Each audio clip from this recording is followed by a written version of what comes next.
Thank God I had that muted. I was like cracking my neck. Well, not really. I was stretching my neck and then I heard a crack. So I guess I was unintentionally cracking my neck. Anyways.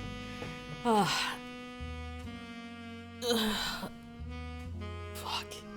It's been a while since I last, played this game. Holy shit. I really need to finish this. It's a really good game, and I really wanted to finish this on stream, so I haven't been touching it. Ancient Age hitting Laro, man. Do be like that, Ori. Oh my god, I'm gonna be 31 soon, and it's a very scary number. I don't like it. I never planned anything beyond 30. So now I'm just like, man, what the fuck do I do? Also, today was the first time I waxed. I did not wax any intimate stuff. I wanted to wax my legs. Because apparently if you wax your legs, yeah, no problem.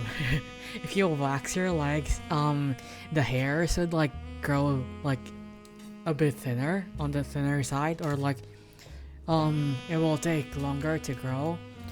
And I was like, you know what, I might as well try. But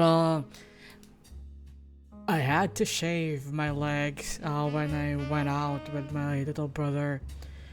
Because I did not want to be perceived with my thick ass patchy leg hair, so I shaved, and I only got the wax kit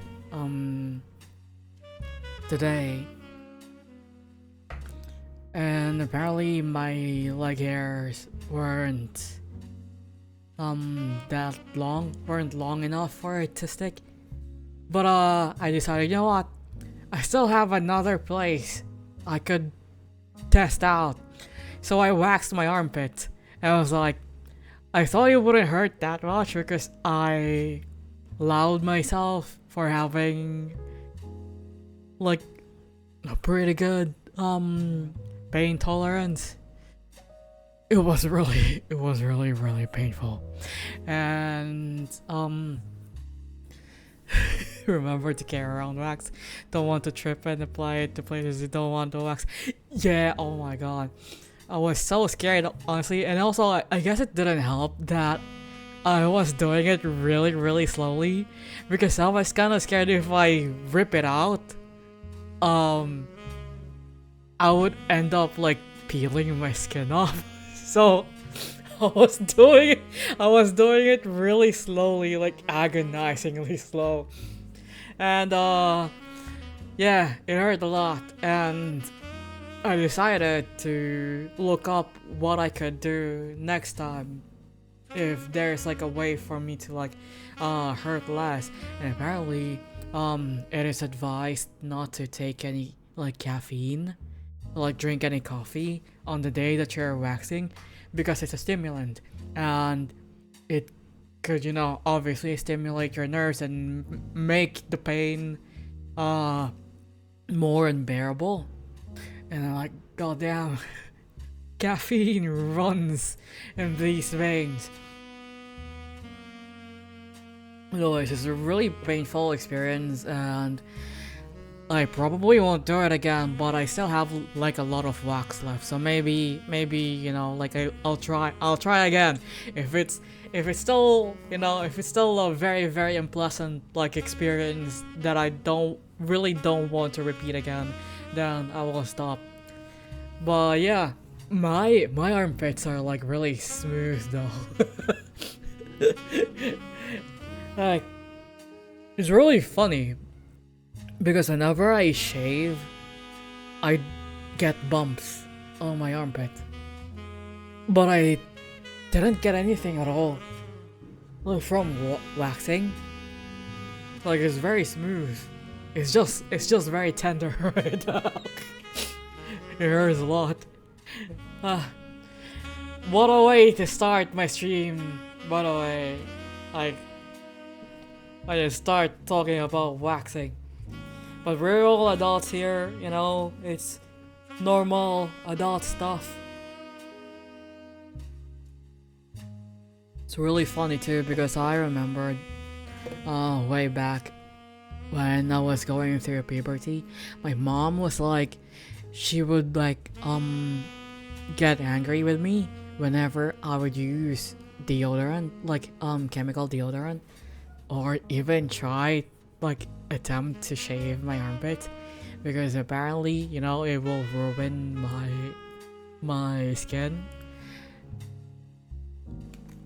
And I don't know, maybe she was right, I don't know, because I do remember when I was younger, I did have like thinner hair, like even in the armpits, but I wanted to be like, you know, one with the cool kids, you know, like with the other adolescents at the time. And I knew that like people my age were shaving their armpits and stuff, so I decided to do that. And also I bought like I bought like my first ever deodorant, like behind my mom's back. Because I don't know, like she really didn't want me to use any like chemical stuff. And I don't know, maybe I stink. Maybe I stunk when I was younger, but I don't really remember anyone complaining. Because yeah, like I used to only use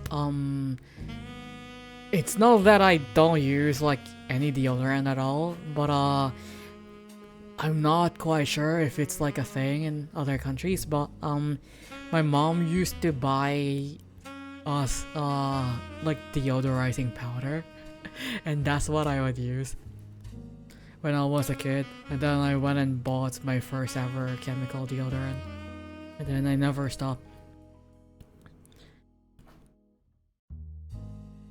My kittens are having the time of their life right now.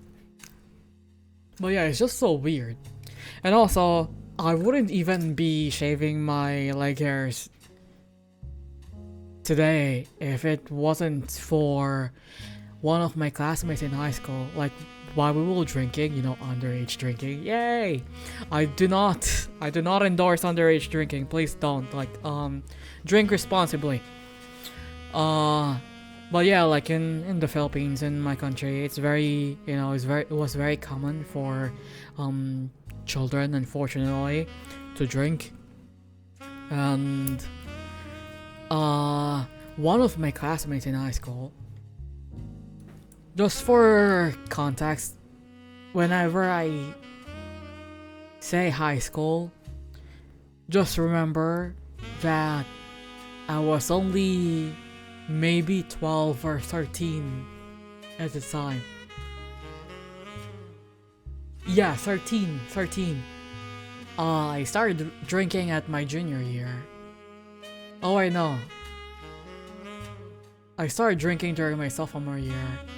But it's like, sneaky stuff. But, the moment I actually, started like really drinking was during my senior year. And for reference, I was 15 when I started college. So I was I was drinking during my early teen years. Please do not be like me. If there are any underage viewers here, which I hope I don't have, because I say the most unhinged shit. But yeah, I was kind of like a product of my time. But yeah, I used to drink a lot, especially during my senior year, and one of my classmates decided to lather nair on my legs, and ever since then my leg hair started growing really thick, and it's not even like a good furry sheet, My leg hairs grow really patchy. And it's so annoying. There's one side of my calf that is very, very bald, and then another side on my shin that's has hair. And it's so fucking weird. It's so fucking awkward to look at whenever I let them grow, because they never grow uniform. I don't know. Anyways, I'll make another attempt whenever my leg hairs grow a little bit longer, and I will see if that will make it grow thinner. And does that really work? I don't know, because I never shaved my legs until that day when my legs were shaved without my consent. Because I used to have my leg hairs used to be really thin, baby thin. You won't even notice that I had leg hairs back then. And then my classmate just slathered nair on my legs and basically shaved off my leg hairs. And ever since then, my leg hairs would just grow really thick and very sparse, which is the most annoying part.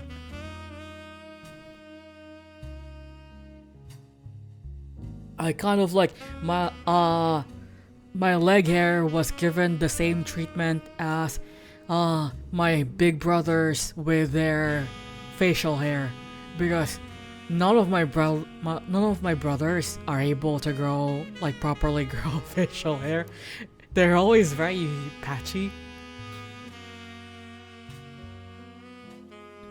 And that is one of their insecurities, because our dad has a very, very thick mustache and none of them inherited it.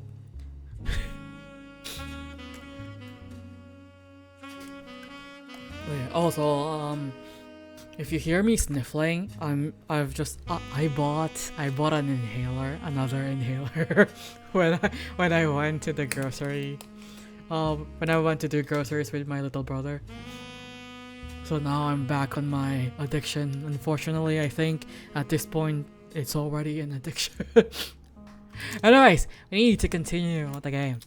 The last time, where we last left off, I think I've already solved like quite a lot. Like I've already verified quite a lot. The Roottrees are loading, but they are dead. They are so dead, but our investigation is still alive. Look at them, they're so happy. Look at him, he looks like a Barbie. We still need to find the names. I don't think this one is correct though. Oh yeah, Clancy. So Clancy is the lawyer. I still don't know how to pronounce her name. Marguerite or Marguerite. I guess it's Marguerite. And then Miracle, who became what do they call it? TV priest or something. I don't know what they're called. And we got these two. I think wait, did I get them right? Oh wait, no, I think the yellow ones are, I forgot if the yellow ones are the, oh wait, no, okay. So the yellow ones are the verified ones already. And we have, you know, these ones.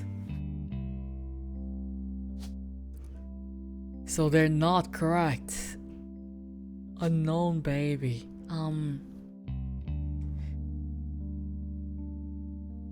Maybe November? I don't know. November kinda seems like, or maybe Ronald. Baby. Or maybe this is not even a son. Maybe this is a daughter. Actually, oh yeah, 33. We need 3 more, and then we're done. We haven't found like any of the things here yet. So Landon Mark is not the correct one.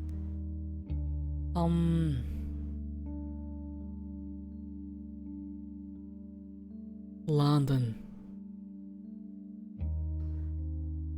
But it's like London. And her last name is Landon. So it should be Landon, right? But this guy is the only Landon here.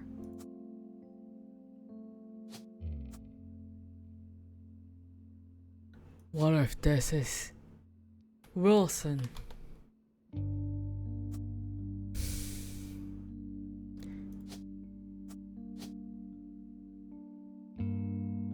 So she's not. Wait, we need to look at our thing.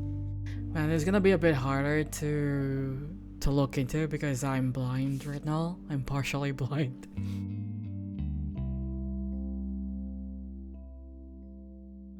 Oh yeah, we should be able to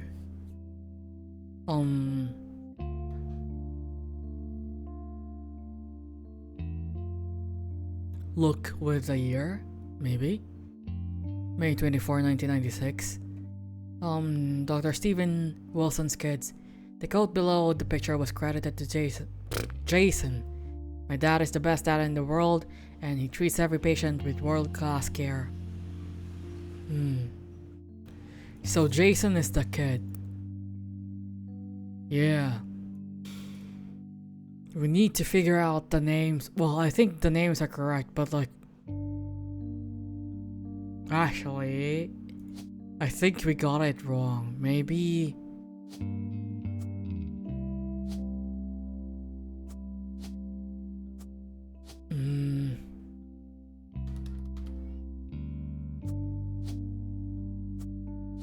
Maybe he's the the younger one.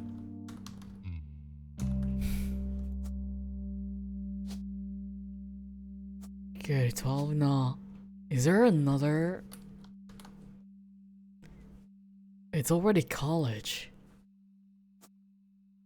I guess.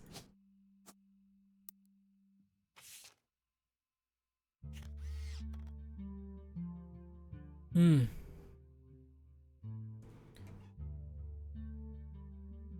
She just looks like, I know, a normal lady. A normal lady. 24, 1996. May 24, 1996. Why am I... I'm sorry. I was...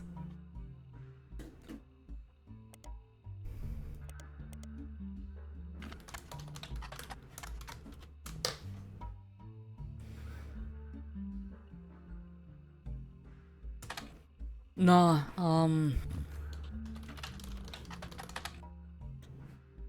Gem? No. If you hear any, like, noises in the background, that's just my cat. Before I started the stream, my two kittens were asleep. And as soon as I pressed stream, they started waking up and then just, you know, doing shit. She looks like, you know, like a Hot Topic, cashier. Hello, Zerk! Hi! Hello! Good morning. Have you had breakfast yet? Or is it just me? I need to know what this lady's thing is. Maybe hairdresser? She kinda looks like a hairdresser. Yes, I ate my eggs and bread. Have you had your dinner yet? I did. No, I did. I promise you, I ate. No, it wasn't a lie. It was the truth. I had tocino, which is sweet pork. It's like caramelized pork. And also, I burned my tongue while eating rice. There was like a pause of mental preparation before answering. Normally, humans don't do that when telling the truth. No, I was trying to like say a phrase, but like I wasn't sure if it was correct.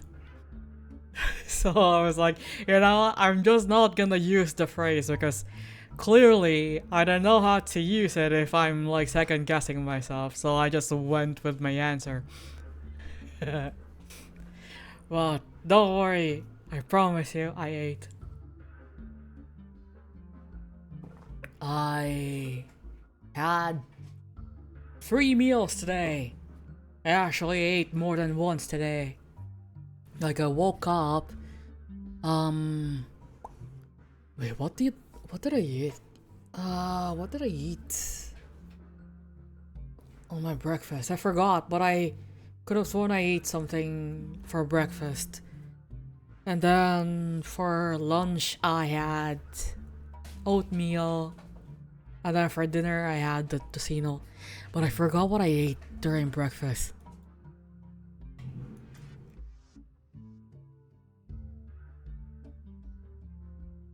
Great, now I'm like this is gonna eat me up until I go to sleep.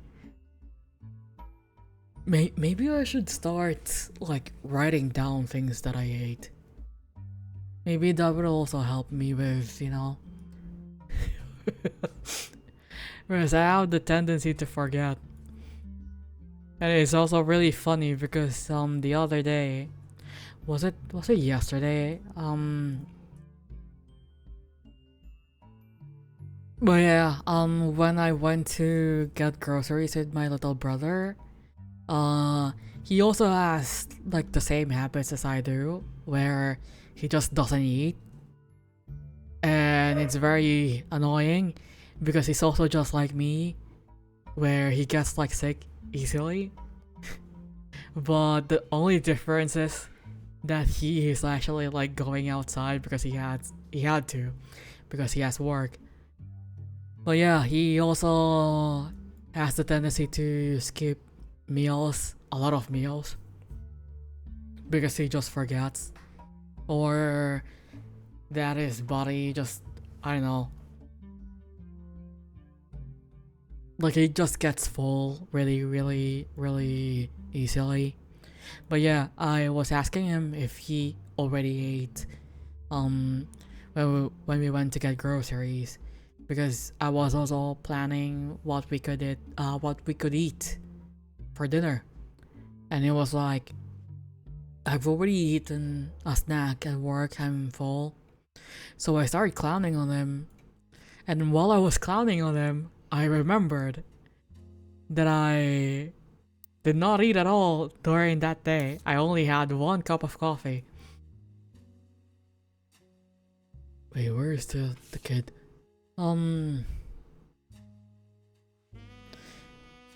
Joko Lantern, so maybe his name is Jack or something. Wait, maybe I could...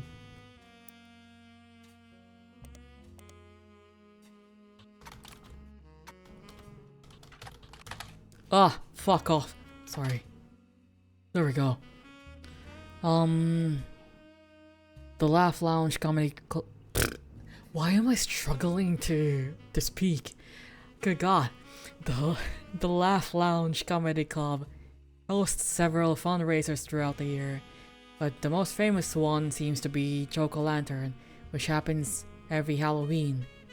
Comics and patrons are encouraged to wear costumes, and it seems the person with the best costume wins a voucher. Whoa. 5 pounds of buffalo wings, I want that. There is a 2-drink minimum and a 0 tolerance policy for heckling. Every year we tell people not to heckle the comics, and every year someone ends up getting kicked out. Don't do it. Hi Shadow! Hello! How are you? You and your brother eating habits make me cry. You and my other friends too. I need to force you all to live under one town so I can open up a food kitchen. Ah.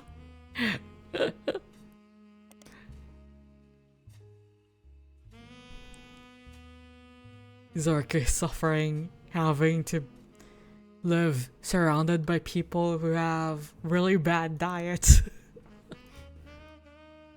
It do be like that. I thought I heard something. I'm doing cat. Are you meow meowing? I'm doing fine. Oh, 1997. Okay. The fuck? Wait, Laugh Lounge.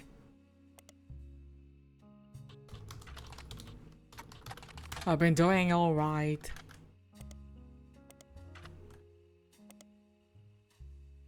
Oh, there we go. Meow. Wait, I can't do the meow meow.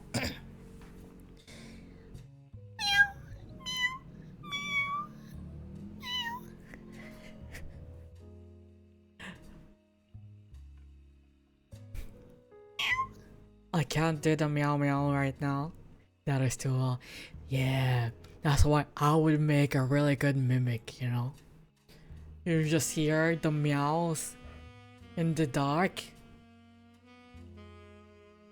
And then you go like, oh, where's the cat? I wanna adopt a cat. And then you just see me with a knife. I was gonna say make a good cat boy, but I guess a mimic work too. I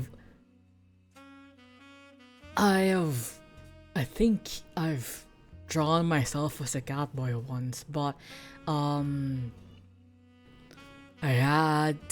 it was with my old model. I should make another one. I've been really exploring the spicy side of things.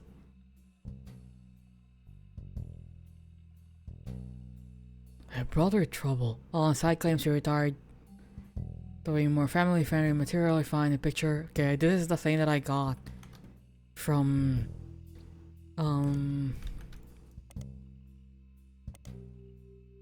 Tommy Mark Sheridan. That is such a... I think I've already... Okay. One of the creators of Brother Trouble, Ron, married Penelope. Ronald. You're Ronald. But are you not an actor? Hey, wait, I need to properly read this. Also, there's gonna be an ad in like 30 seconds. I started exploring the spicy side of things, pretending they haven't been an avid explorer this entire time. They lie as easy as they breathe.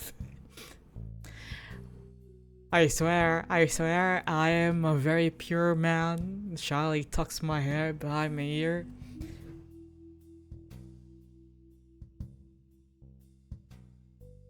I have never once had a spicy thought in my life.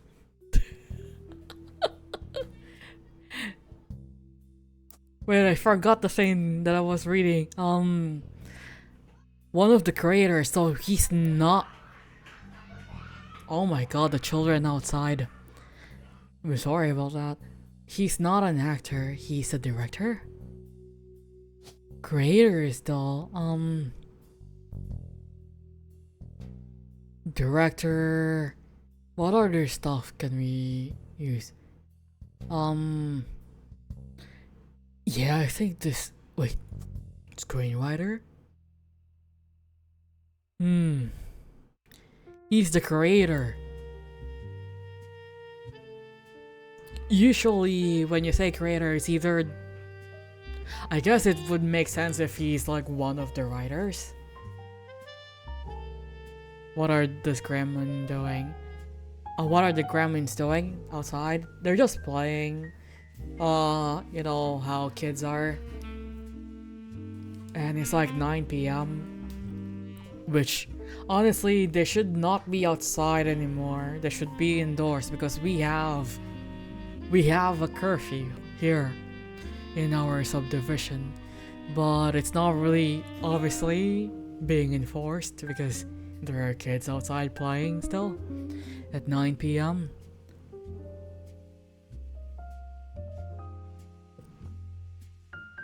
Wait, Ronald Roottrees.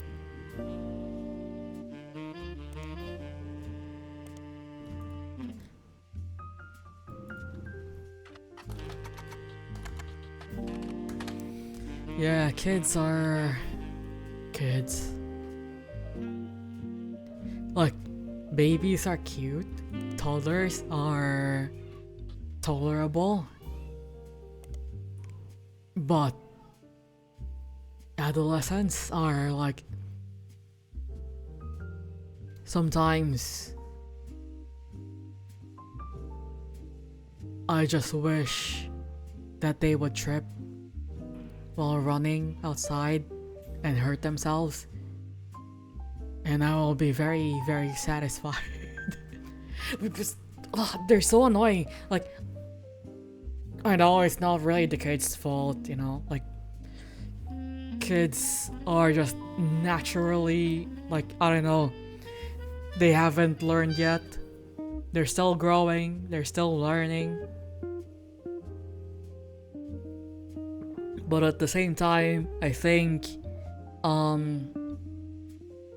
it's understandable for me to be annoyed by the things that I do, even though I'm pretty sure I did the same thing when I was younger. And actually, I do have like proof that I did the same things when I was younger. Not even like during my like adolescent age. Like, these are things that I did when I was at my toddler age. Like I remember the story that my cousin told me about how when I was like a toddler, I would like follow her around and just babble. Like I was at that age, I was at that stage during my toddler years where I have learned to yap, but I haven't learned words yet. So I was just babbling. Like, it sounds like I have things to say, but not exactly. So, there was apparently this one time during a family party when I started following one of my cousins and just yapping her ears off. So what she did was she went upstairs and waited for me to follow her. Like, I climbed upstairs, and the moment I reached the top, she ran downstairs and left me there. And obviously I was still a baby, so I only knew how to climb up. I did not know how to climb down. And maybe, honestly, I guess maybe this is why for the longest time I had some irrational fear of heights. Like, I'm not as scared anymore. I do still get dizzy whenever I look down, like from like a tall building or whatever. But for a while, I was so like terrified of being like I was so terrified of being elevated. Like, I would get so scared, like looking, like even if I like walk up like a step ladder and then I look down, I get really scared. But yeah, my cousin left me at the top of the stairs, and then I couldn't go downstairs, so I just started crying. And I guess like another thing that like added up to the trauma was when I was a bit older, and my mom took me to the mall for the first time, and she got busy with looking through stuff, and I decided to play with some other children that were playing by the escalator. And then I accidentally caught myself in the escalator and I got dragged up to the second floor. And since that was like my very first time being at a mall and also experiencing the escalator, I did not know how to go down, and I cried. and a mall security guard had to walk me down the down elevator, the down escalator to get to my mom. I like high stuff. Nowadays, I'm not really that scared of like heights. Like, I'm fine with it. But yeah, like when I was younger, I was very much terrified. And if it isn't obvious enough, I'm very into like really big characters. I live for a size gap, and it wouldn't do if I get a 10 feet, like a 10-foot tall lover, and my lover carried me, and then I started crying because I got terrified. Like, that would like ruin the sexy times, you know? So, why are you sweating, Zarek? I love climbing in particular. I want to climb someone. That would be really nice. I want to climb someone. I haven't really, obviously, because I think the average height here is like, wait, I think it was like 5'5". Let me double check.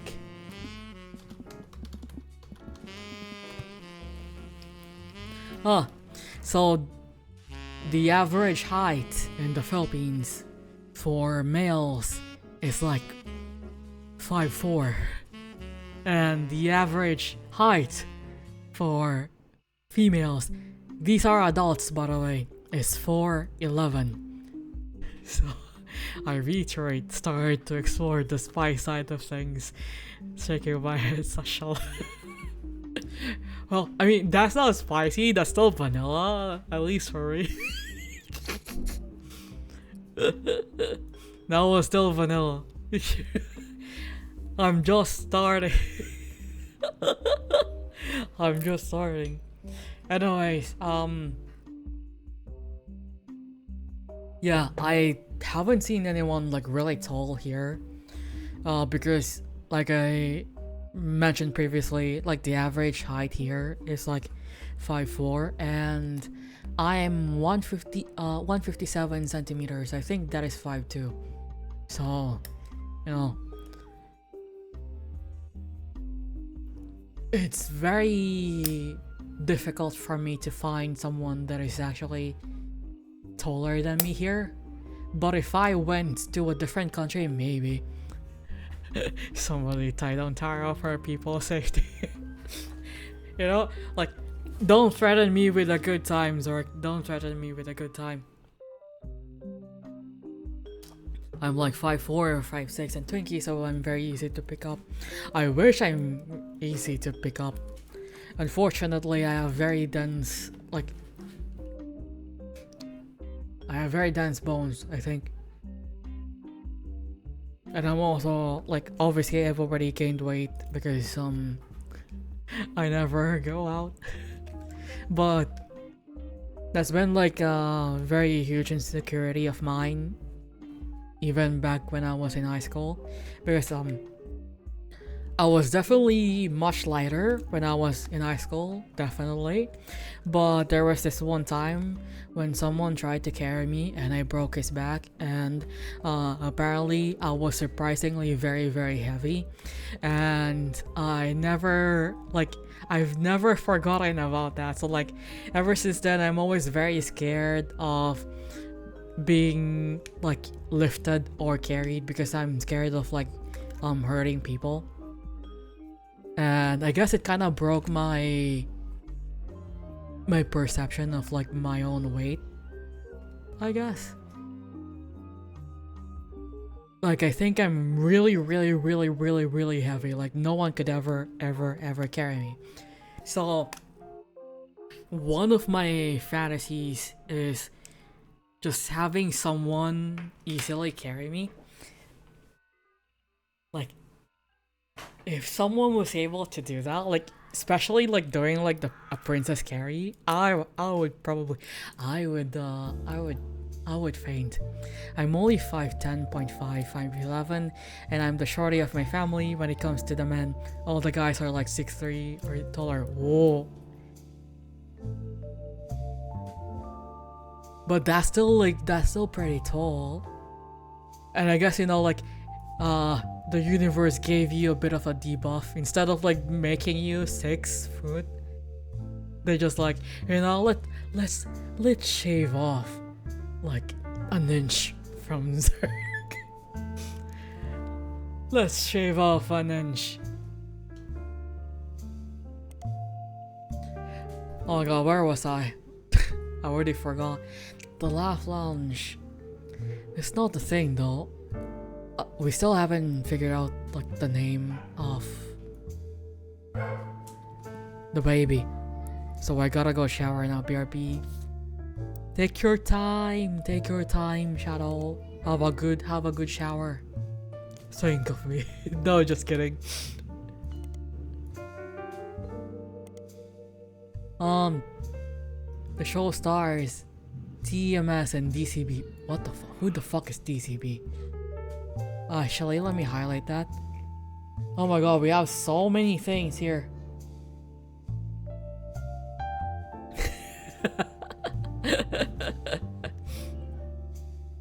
Penelope's characters was not really who teenage girls cared about. As a result, there's very little gossip around her. What the fuck is DCB?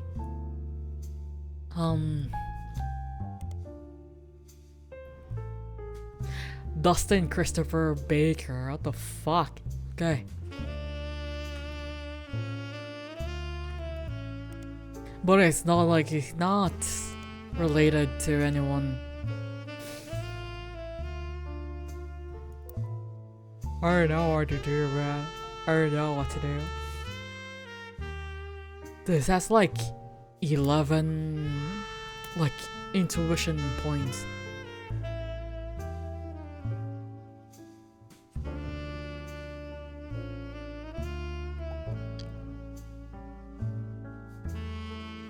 Clark, Danielle,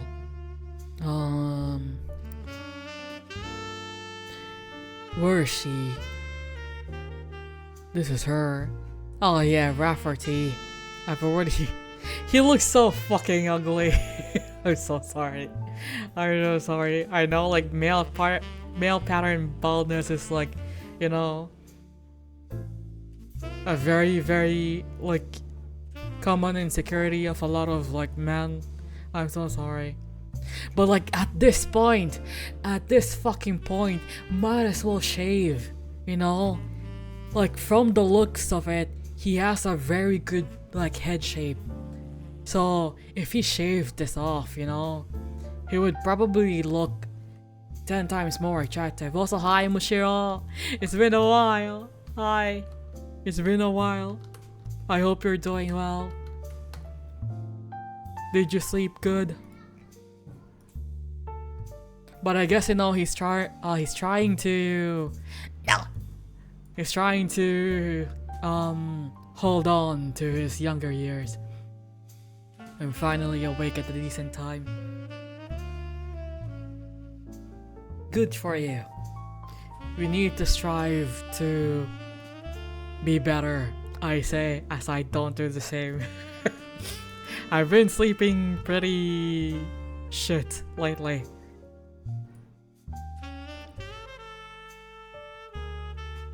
And it's only because of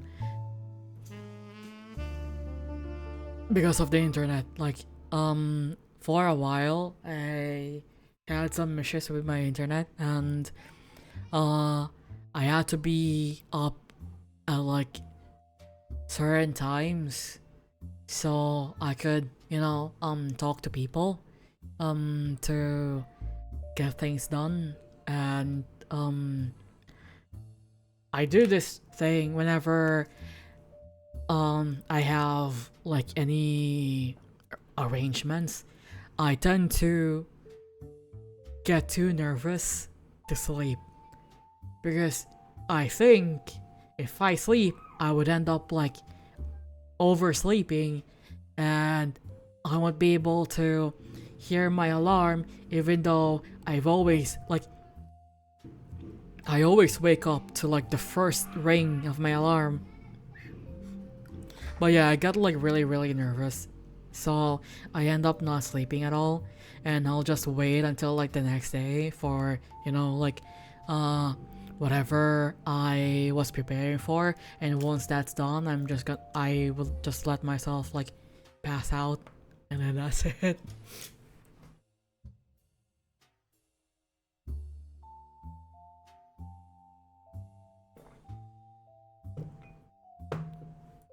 Otherwise,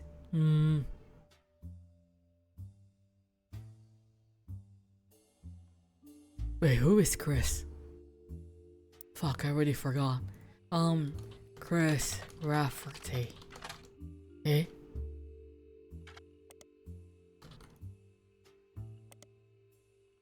But yeah, insomnia do be hitting hard. I don't know, hopefully as the days go by, I would have like, you know, better sleep.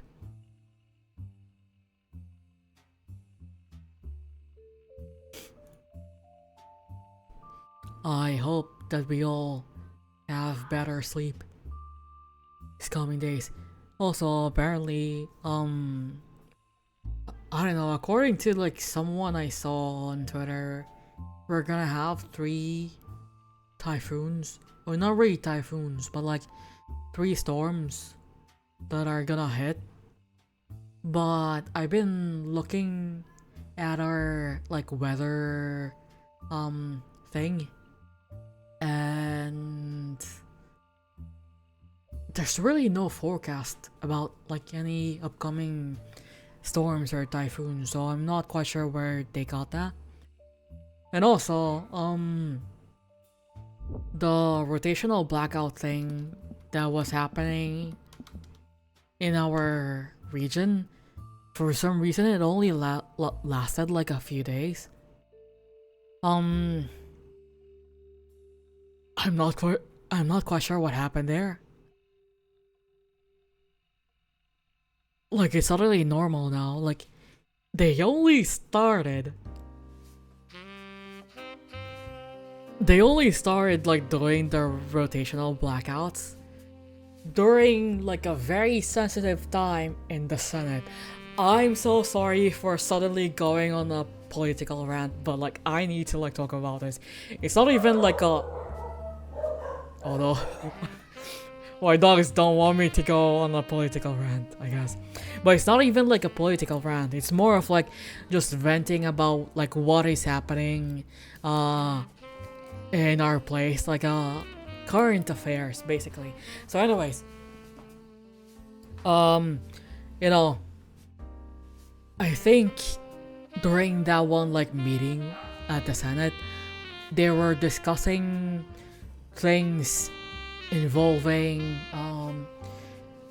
our like electricity, because a lot of people had been complaining about the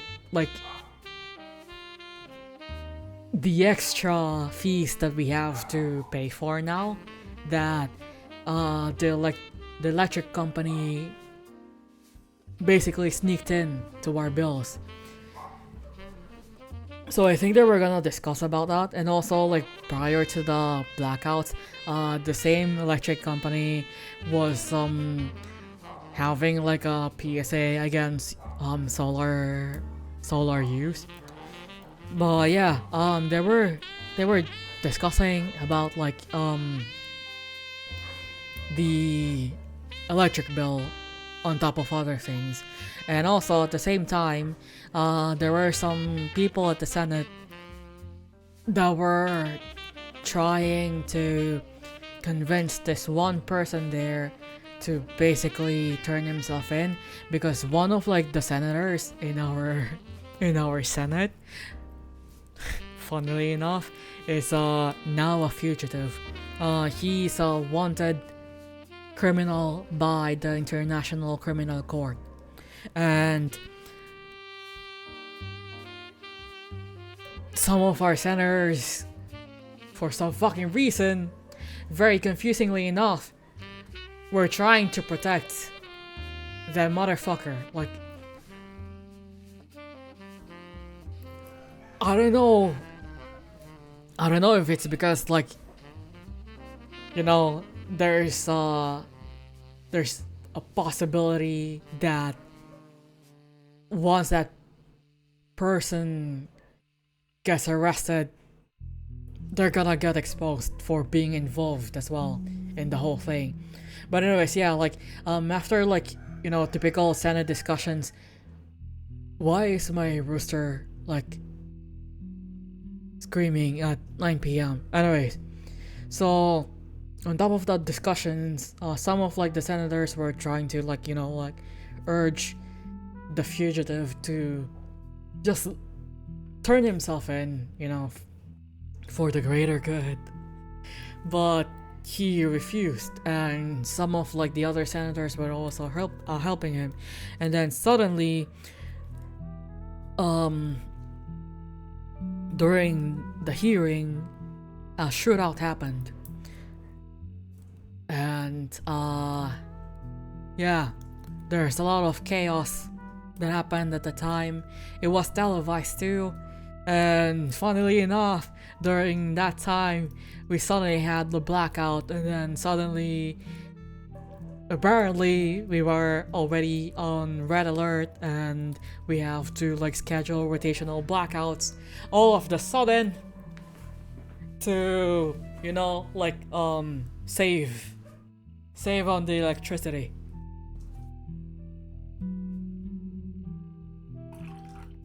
Let me just pause, I need water. But yeah, It was a very weird time of our lives here.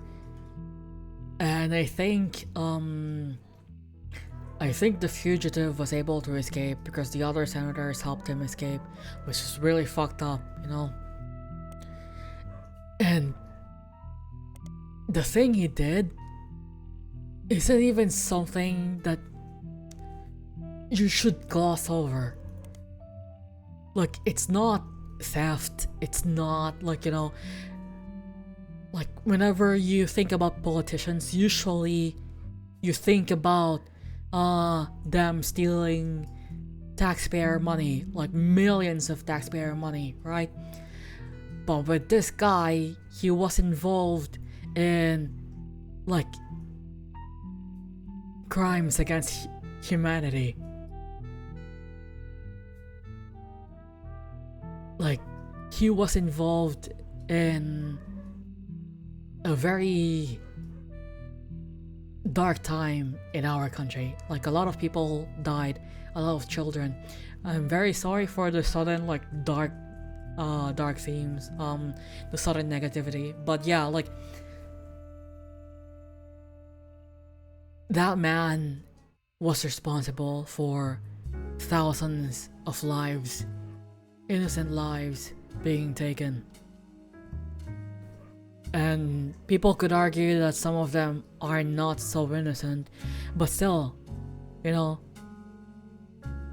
there is a reason why the law exists. Like, I'm still at the belief that everyone deserves like a proper trial. You know, you can't just accuse someone and then immediately punish them without like verifying your sources, right? And even worse, like the punishment that they thought was like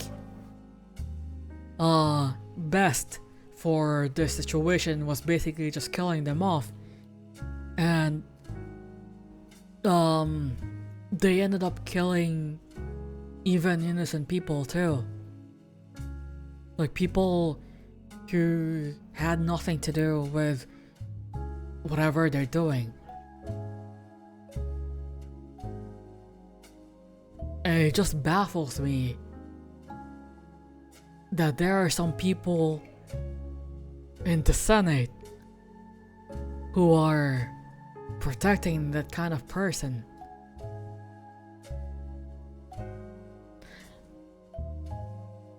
I can hear my kitten like loudly slurping water. I don't know what the fuck she's doing.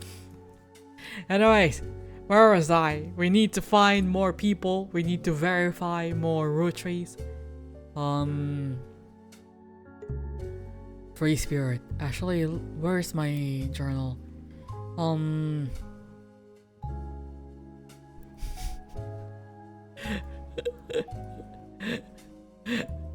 I love how I wrote my things. Wait, what the fuck was I writing here?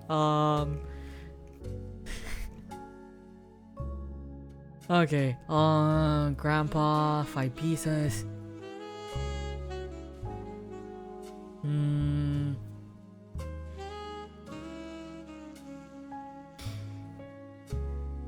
Rootree has 5 kids. Gwyneth. Who the fuck is Gwyneth?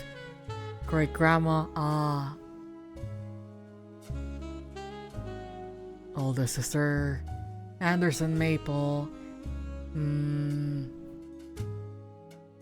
5 pieces. I've already. Oldest son. Miracle Jr. Oldest daughter. Oldest of the siblings. I've already.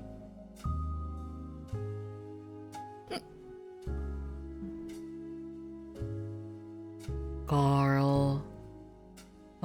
Ernie Jr. Wait, have I already?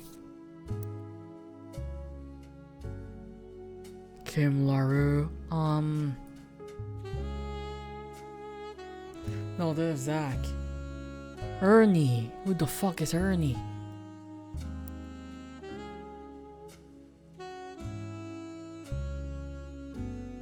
There's the second president. No, it's this one. Who the fuck is Ernie?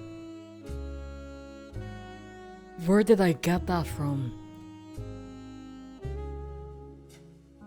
Do I even have an Ernie here?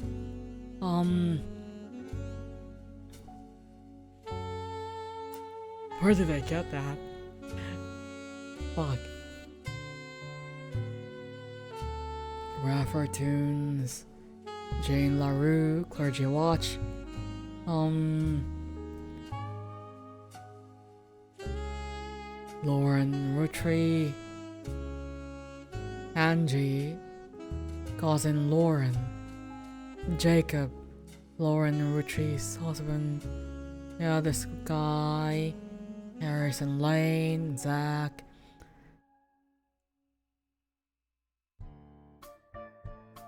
Angie.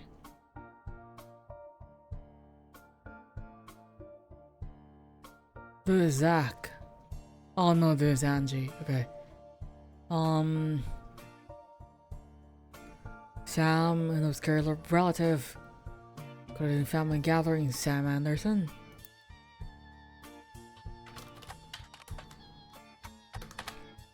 No.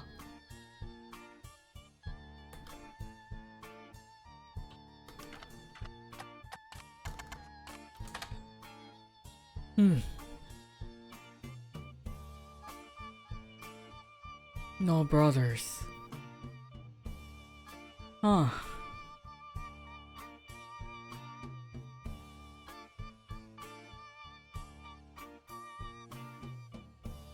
The fuck is Patsy?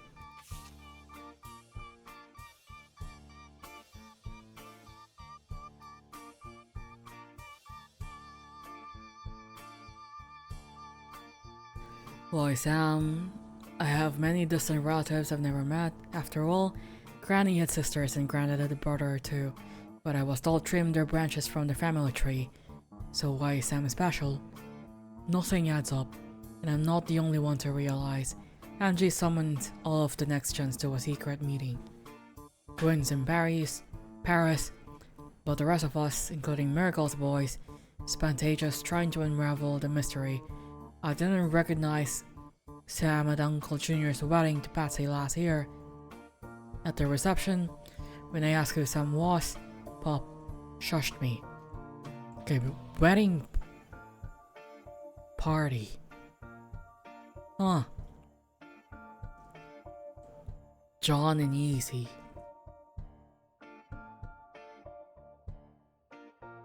John Anderson?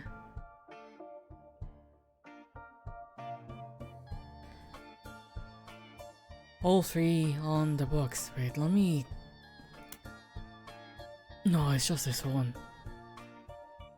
Anderson Maple Farm. Freaking loving this music. Yeah, it's such a jam.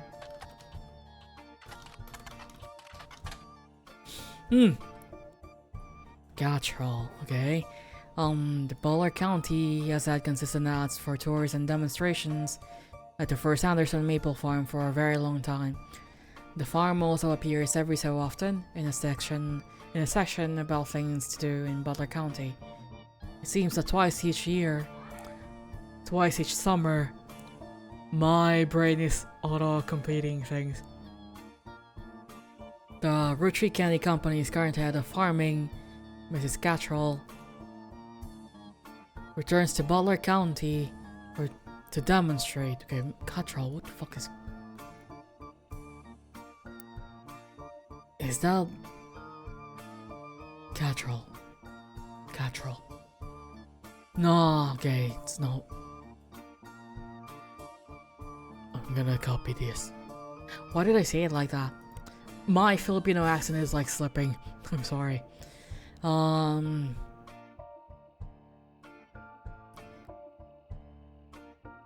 They cost quite a lot to attend and sell it every time, so the Butler County Times recommends getting tickets the moment they go on sale. The ads and blurbs do not have any other relevant information. Okay. Discounts on Tuesdays. Let's...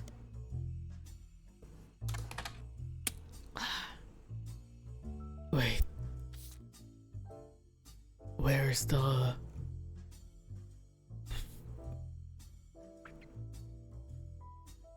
names? Catrol. Stephanie.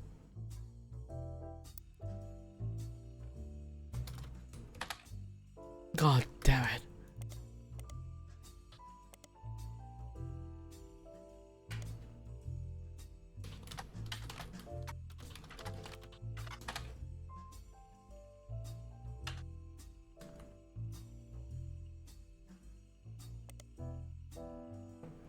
Current head of farming.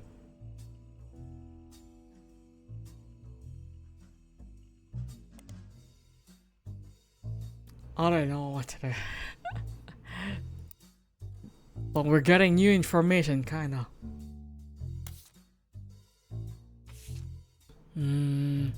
There's the lesbian wedding. Do we have a wedding photo? I don't think we do.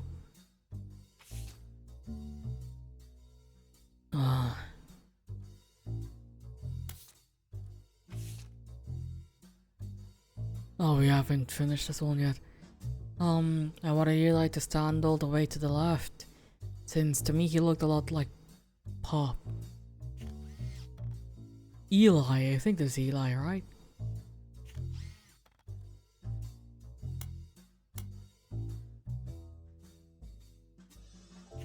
Yeah, it's Eli. So this guy is Eli.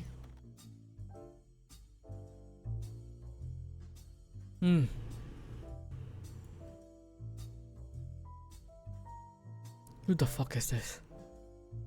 Grandma insisted we include Sam, even if we didn't want to.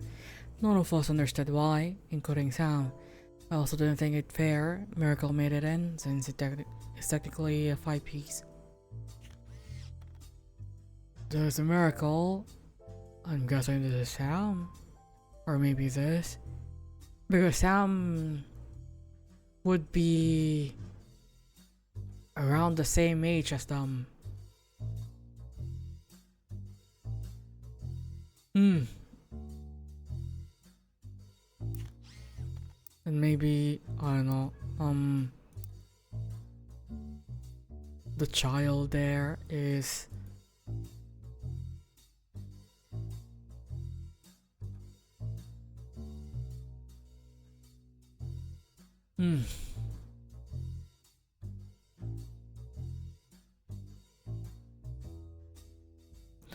maybe he's the child.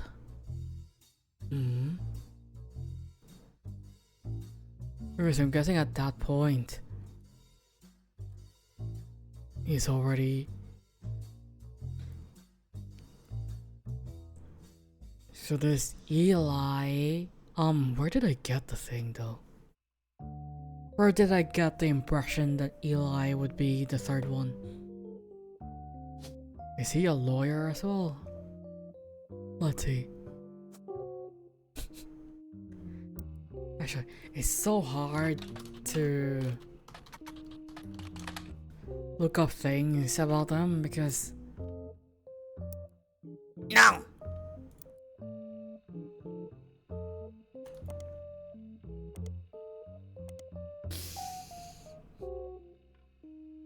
It's so hard to look things up about them because so many of them have the same fucking names.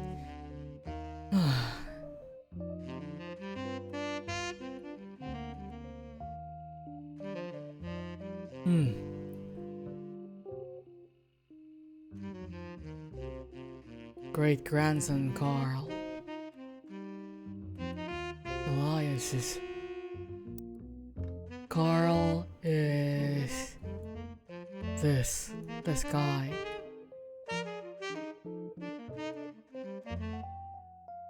Clancy Jr. How do you write Clancy Roottrees Jr.?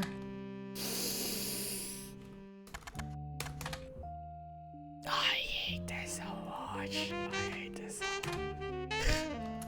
Fuck. Why did I alt tab?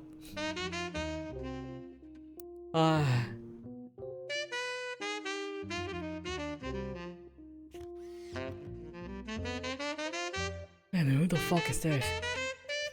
She's part of like the next generation. Definitely not Gwen, because you know. Maybe I got the wrong brother here. Maybe this is the right brother. He looks younger though. And we have to like do this in order, like, you know, oldest to youngest.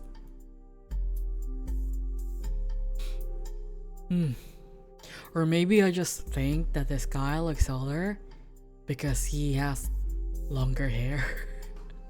Well, both of them have the same length of hair, but for some reason he just feels older. He feels more mature. Perhaps it's the smile.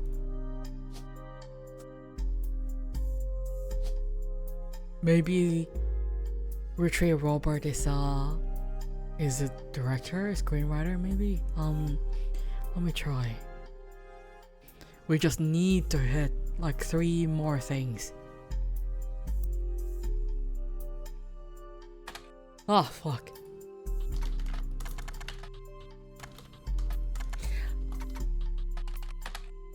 Fuck. Periodicals.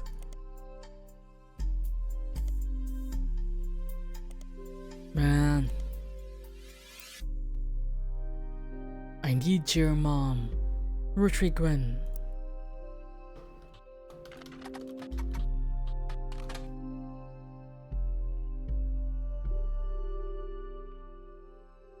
Guys like us.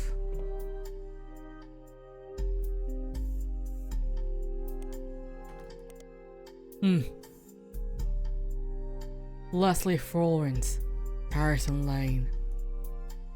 The title is a play in words, as it can be read that the 2 women are men similar to other men, or that the men are fond of them.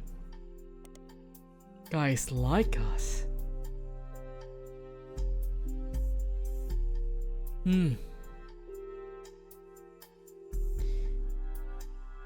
Not much information. Let me go back here. Harrison Lane. Harrison Lane was a television actor with a major role in Guys Like Us and some other films. His largest role before Guys Like Us was the villain in the first season of Western Frontiers. Due to the popularity of Guys Like Us, the studio brought Lane back to play the villain's twin brother, this time as a hero joining the protagonist. Western Frontiers has no connection to the Roottrees.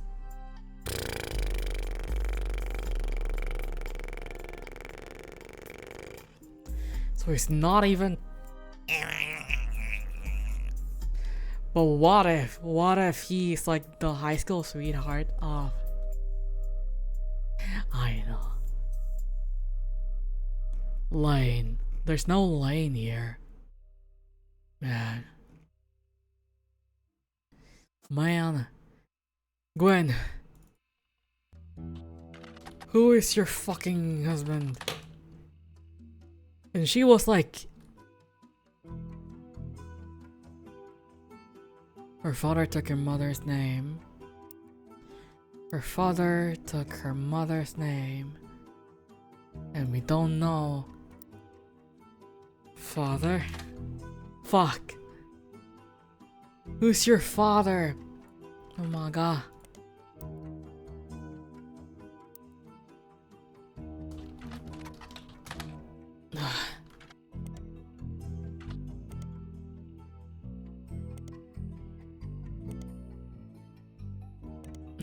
God damn it. I cannot write. I'm sorry. Christmas mission. Maybe we'll find more. Christmas mission is on a page. On a page called Flops.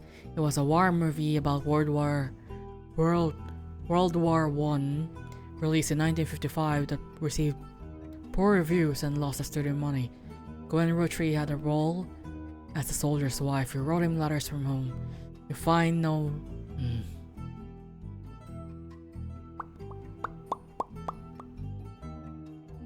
Maybe I check flops?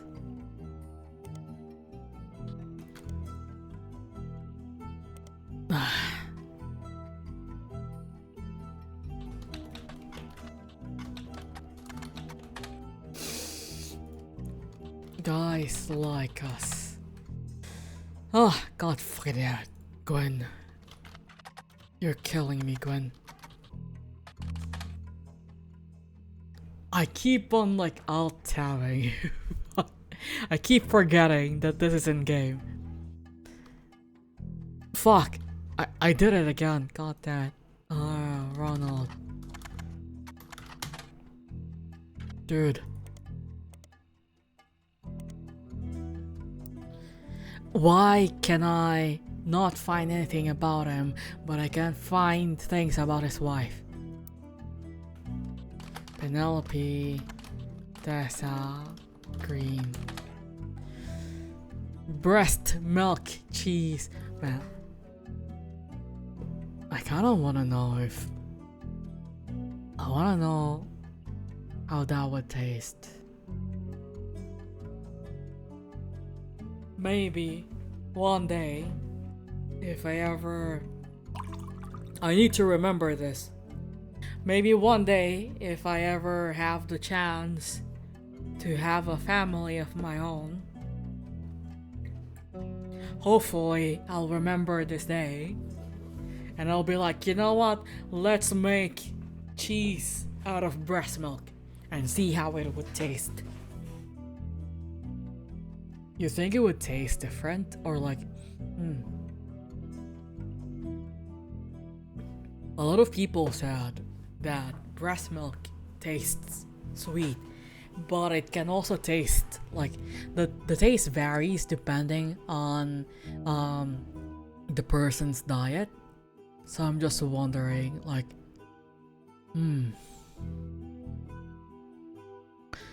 man, I need to take note of this. I need to make sure at some point in my life I'll be able to taste it. It's like I'm gonna write it in like my bucket list, which would make it...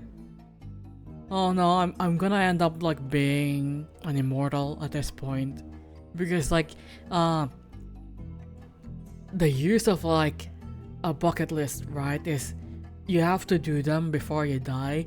But what if you don't complete them, and then the universe is like, well, you haven't completed them yet, so we're not gonna let you die.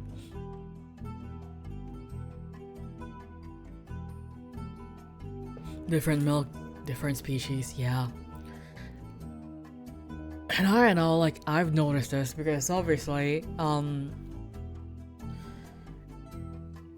I had the little brother, so at some point in my toddler life, I was able to see firsthand like the consistency of a breast milk, and I, like, looking back on it, like, I just realized that breast milk, like human breast milk, seems to be a bit on the thinner side compared to cow's milk.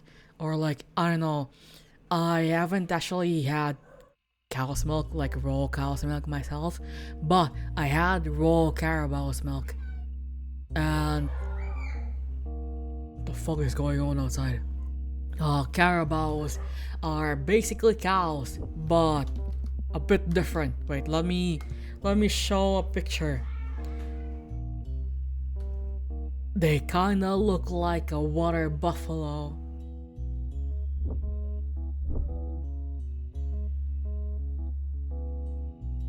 Where's my thing?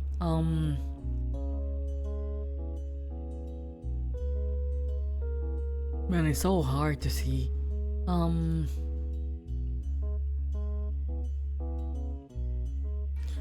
I'm sorry for the noise. Oh my god, what the fuck is wrong with them? I hate kids. Perhaps this is why I'll never have a family of my own. Anyways, this is a carabao. There's a carabao. Oh. It kinda looks like a water buffalo, doesn't it? Because of like the horns and stuff. But yeah, I've had carabao milk and they're very thick. I've had them like straight from the tap. Not really. More like so like when I was in my grandpa's farm, his neighbor has some carabaos, and every morning he would go there, milk the cow, and then bring home like bottles of like carabao milk. And yeah, we would drink them.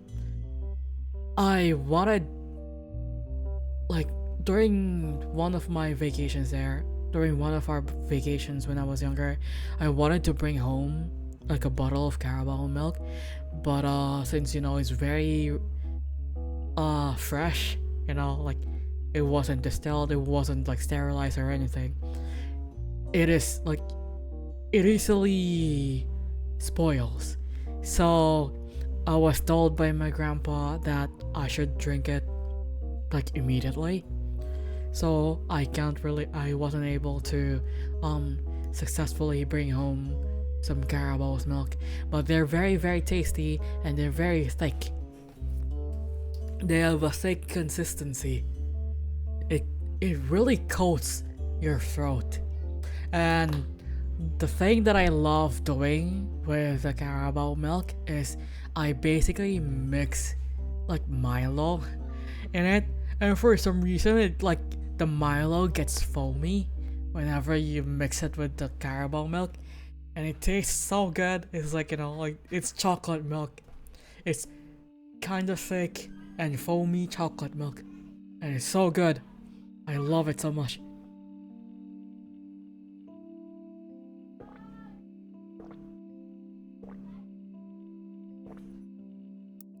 Actually, let me try to Jack Roottrees. God damn it.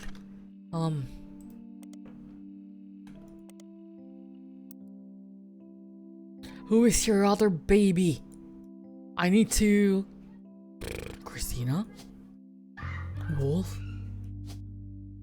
I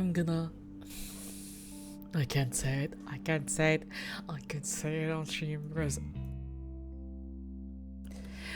for legal reasons it's a joke, but I wanna wish harm on those kids outside.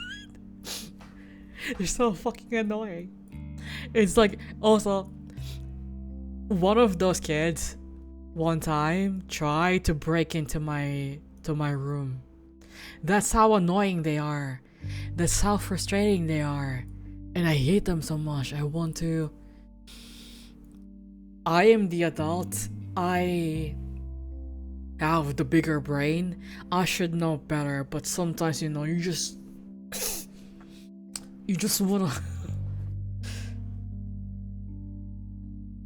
you just wanna be violent. And that is just, like natural, like human emotions. Sometimes you wanna eat the child. Yeah. I'm feeling that right now. It's fucking 10 p.m. It's fucking 10 p.m. and they're still out there. I hope they trip. I said it. I hope they trip. I fucking hope they trip. God, I hate children. Maybe if, like, I don't know.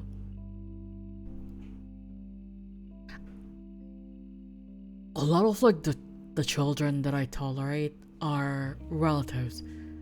I'm fortunately blessed with well-behaved nephews and nieces, Most of them are.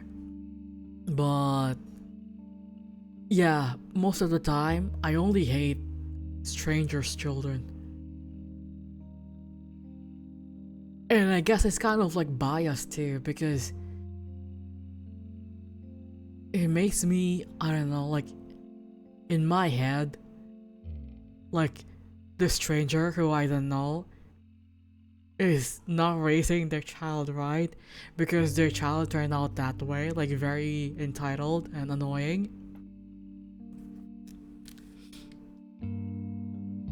But I can't seem to have the same energy to criticize my relatives on how they raise their children. Like even the nephews I have who are very fucking annoying, I just go, well, their hands are tied. You know? Like I just like try to find so many excuses. And that's the thing I hate about being a person. That's something I hate about being human, because most of the time you kind of like give people, you know, intimately, like too many outs, you know? You give them too many excuses. Because you're kind of like in your head, you refuse to accept that you're related to someone who is possibly like bad or annoying, or you just can't imagine them doing like annoying things because it, you know, like they never did it to you, something like that. I don't know what I'm talking about. I don't know what I'm yapping about at all.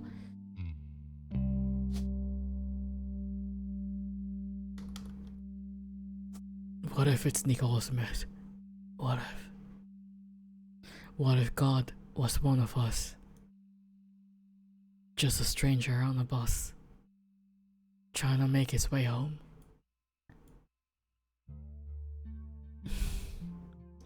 How did I get this again? Eli. Yeah, I think the reason why I put him after Lauren is because he's tall, and to me tall is like the older one. But like in real life it doesn't even, like, that's not even the case, because like my little brother is taller than me. He's way taller. I don't know how tall he is though. But to basically hammer down how tall he is compared to me, when I accompanied him to my alma mater to enroll as a college student, one of like the new guards there mistook me for a missing child. Not really missing child, a lost child. You know, because it's like enrollment season, and obviously like fresh graduates would go there with their family, and obviously most of the time they would take their, you know, like younger siblings with them. But yeah,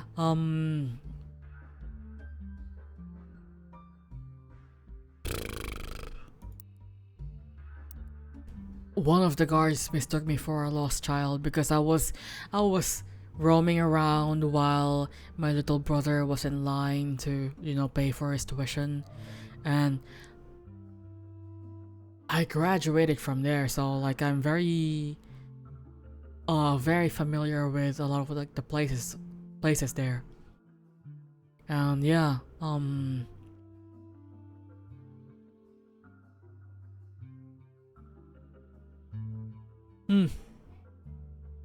yeah, someone like mistook me for a lost child, which is really funny because when I was there was one time one of the guards mistook me for a faculty member. But to be fair to them, I was wearing a formal attire, like formal, not really formal, like office attire, and for some reason, in our department, when they made our IDs, whenever we would tap it, also there's gonna be not in like 50 seconds. Whenever we would tap it at like the clock in computer, because we have, it's really funny, like our university, in order to go inside and outside, you have to tap your IDs like in this kiosk outside, like the entrance or like any entryway in any of the buildings. So if you're not a student there, you can't go inside unless you have a visitor's pass. But yeah, for some reason, whenever we would tap our IDs on the kiosk, it would categorize us as faculty instead of like our department, and it's so weird. So yeah, I'm guessing like combined with me wearing like proper office attire and the category of my ID, the security the security guard thought I was a faculty member. And the only reason why I was wearing like office attire is because we had to do like a defense thing for our thesis, and you have to like wear like formal stuff. I don't know.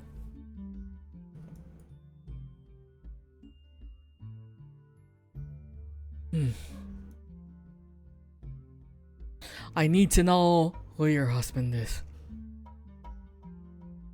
I know that there's someone. It's like French or something. I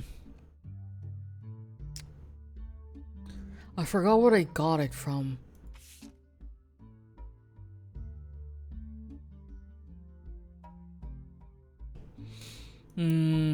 No, not this one.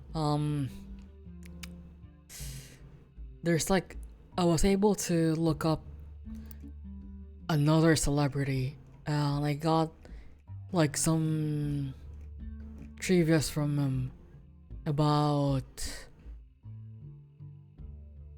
like going to like France and stuff because he was raised there or something, and he was also in a show with Gwen.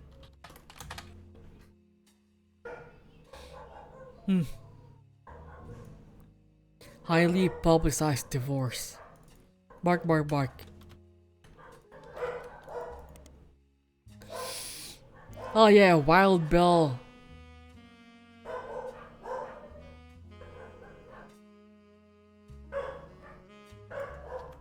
Bark, bark, bark. Bark, bark, bark. Fortune favors the grave. Yeah. Wild Bill Williams.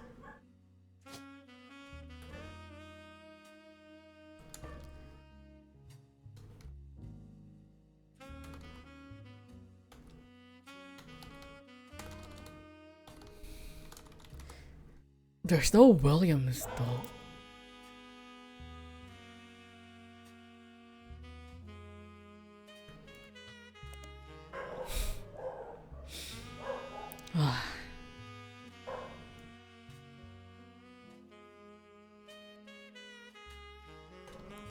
Wild Bill grew up in France.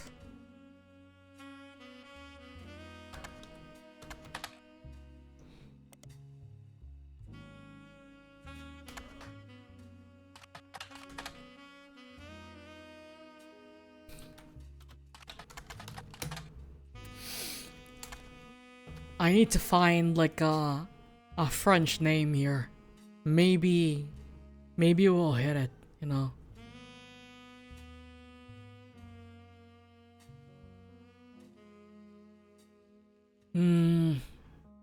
Roottrees Ronald, Roottrees Elias, Edward, Chris, Ernest, Ernie Jr.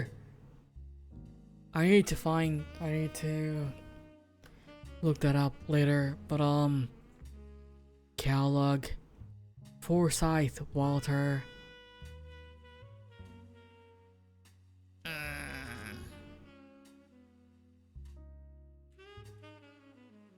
Forsyth.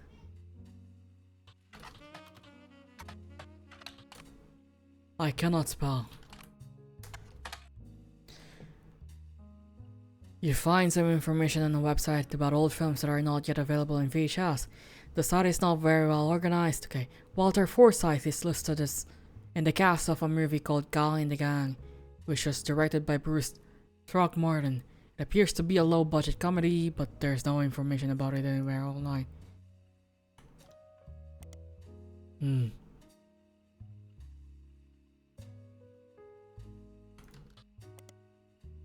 Bruce Throckmorton was a prolific movie director who released a movie every year from the mid-1960s until his death on set in 1993. Most of his movies could be described as camp, especially those from the early 1970s, although you notice some critics seem to take offense with that characterization. One of his signature flourishes was to include a silly message a minute or two after a movie's credits ended. Most of these have been cut from the home video, so fans of his work have been trying to... Okay. Man.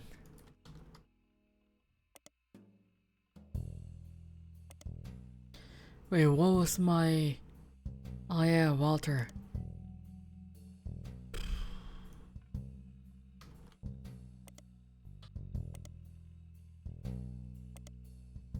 It's in the list, so maybe... I don't know.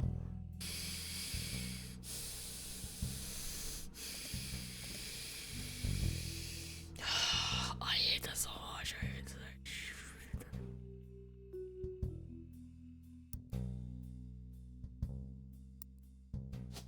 Let's go with Walter. I don't fucking know. Or maybe...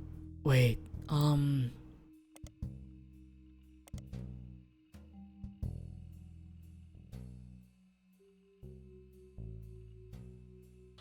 when was this? It was like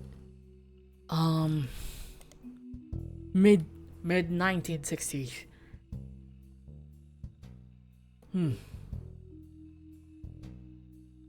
So 1960s.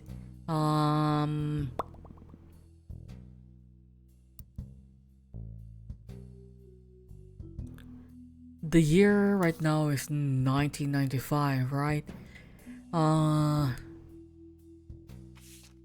Around this time, do I have... Okay, this is 1935.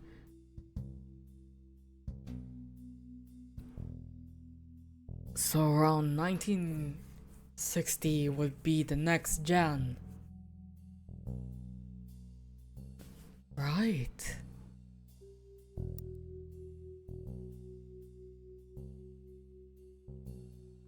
So that would mean somewhere here.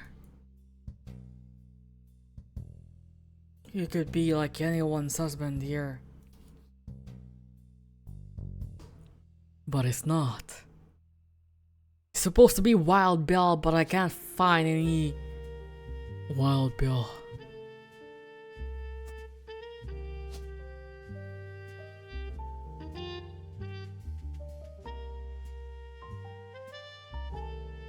Ernest.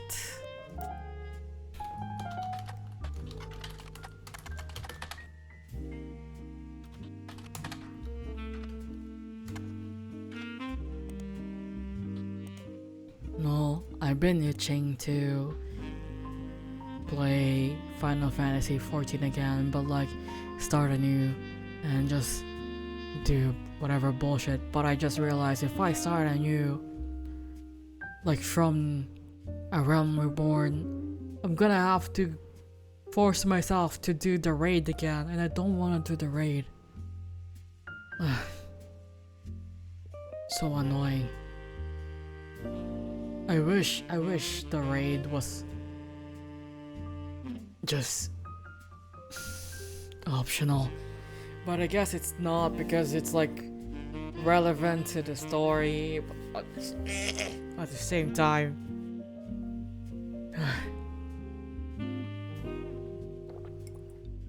Raids really aren't for me.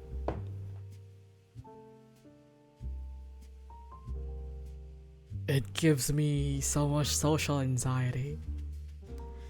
But maybe if I do like start a new character in Final Fantasy 14, I would just end up not even leveling it up, or maybe I would have no choice but to buy the skip. Just skip through A Realm Reborn just to get away from the raid. Because I could probably get myself hyped up to do some of the trials, because right now you can't really do like duty support for the trials. Can only be done in most dungeons. And you could probably solo a trial, but like it's gonna be really hard. I kinda wanna do that, like, because there's this content creator who does like solo Final Fantasy content. And I kinda wanna do like a solo thing like he's doing, but it's like I don't know if I have the same like skills and intellect as him. This is the guy that I was talking about, by the way. He does like solo challenges and stuff. I like him. I never enjoy raids for one fact. If it's your first time, people get pissy that you don't know the mechanics. Yeah, that is like my one fear as well, like with partying up with people in general, because even in like dungeons, I was fortunate enough to not have this happen to me personally, but I heard some like horror stories from my old friends of people in dungeons and also trials where, you know, like random, like the people they randomly queued in with like get all entitled.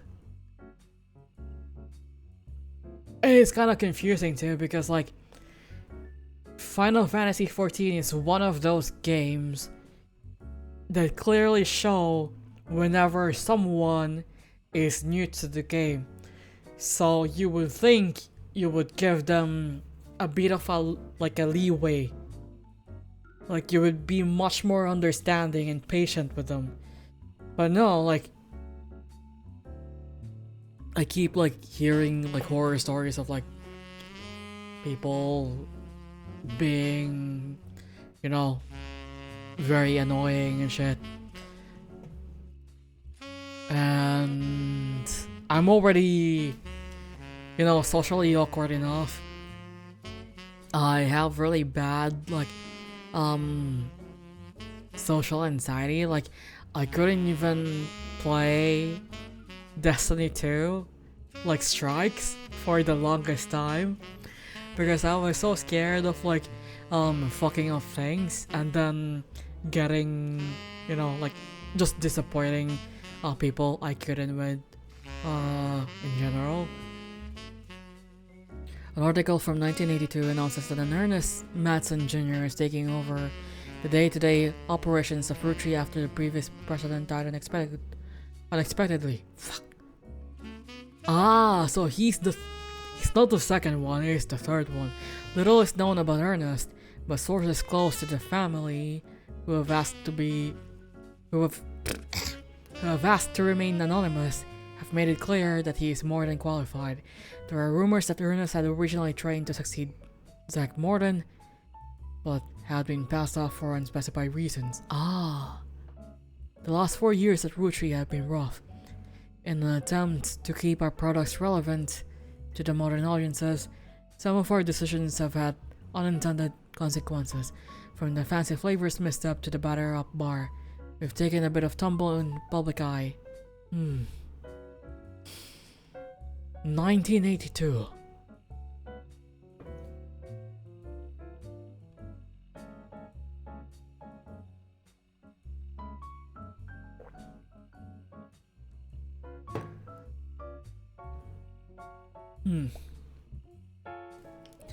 Oh wait, no. Originally trained to succeed Zach Morton. So I'm guessing he's more like the fourth one. Let's highlight that. I would get yelled at in World of Warcraft because I played a shaman, and people auto assumed I was a healer, except I was a DPS, which is on an icon by your character. Man, that is so... Man, I hate people sometimes. They just do shit.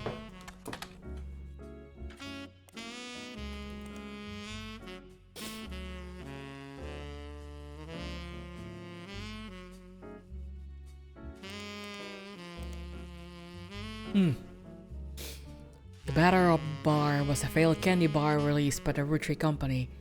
Launched with great fanfare in 1980, it was meant to evoke the classic combination of pancakes and maple. I want pancakes now.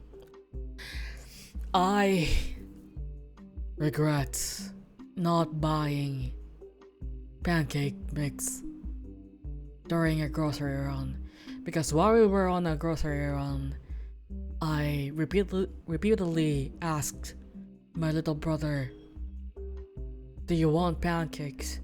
And he kept saying no. And I was like, alright. And now I'm suffering from no pancakes. Maybe I could just make up my own. We should have like flour in the kitchen. Why is our healer in the front? Because I'm not a healer. Man, that is so funny. And isn't it like at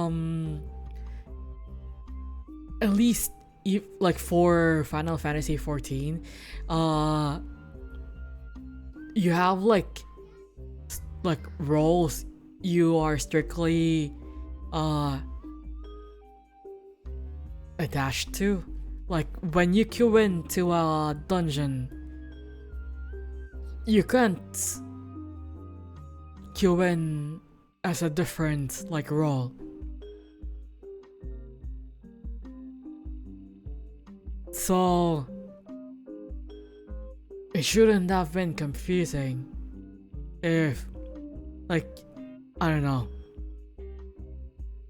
if you queued in as a DPS and then there's clearly an actual healer in the team. Banana pancakes, man, I want pancakes. Fuck, cakes. We have mangoes though, so maybe, I don't know, like the mangoes we have right now are not yet ripe though. I'm gonna taste sour. Yeah, it certainly shouldn't have been confusing. That just means a lot of the players simply do not read. They just go by visuals, but even then, they should have seen the icon. That is so fucking funny.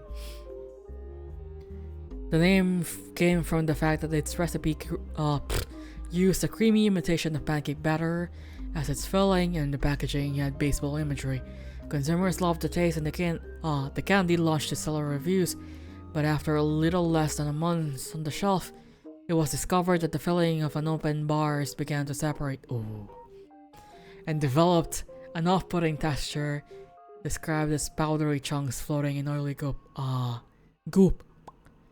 The odd consistency made it the punchline of late night jokes for weeks. Man. Shamans are great healers, I just wasn't. Oh no.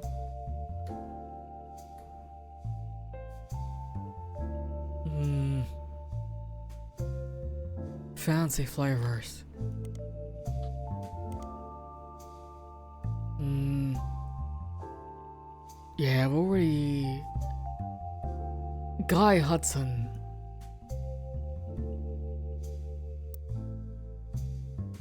The fuck is Guy Hudson? 1979. Zach Morton. Huh? Huh?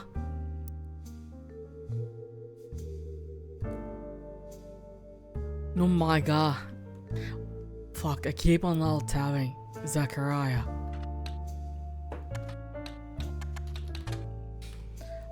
How do you spell his name? Zachariah. Not of the name.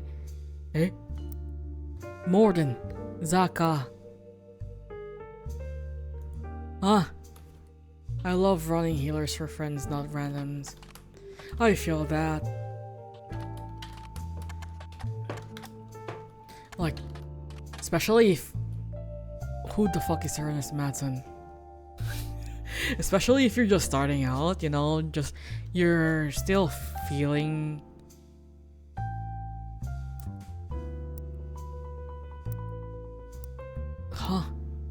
If you're still feeling the role, I wouldn't be comfortable testing it out on randoms.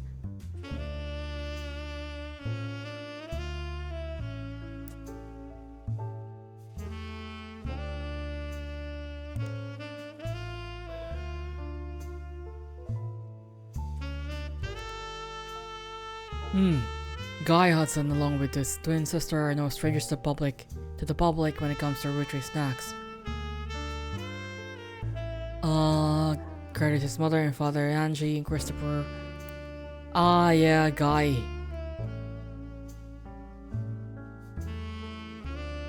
Who the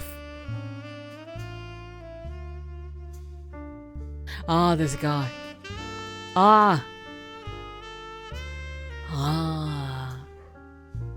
Okay. So. BRB, I need to pee. Let us stare at the ginger while I go pee. Wait, where's my camera? Okay.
Did you guys miss me?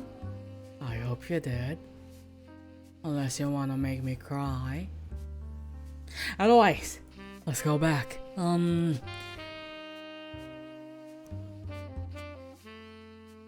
don't know why I did that.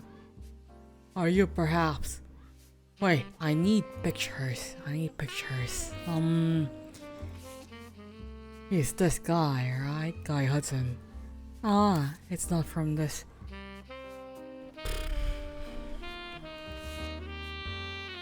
I'm guessing we haven't found the picture yet. Couldn't make the reunion, wishing you well from Barry. Gwen and the boys. Film school, I guess he's a director. A director or a screenwriter? I don't fucking know. Fuck. The fucking kids are so fucking noisy. It's like almost 11 p.m. What the fuck are they doing? I hate children. I hate children so much.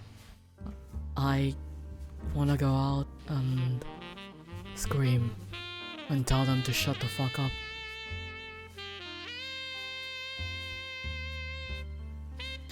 I'm so angry that I can't wait. I only searched up Gwen divorce. What if I go...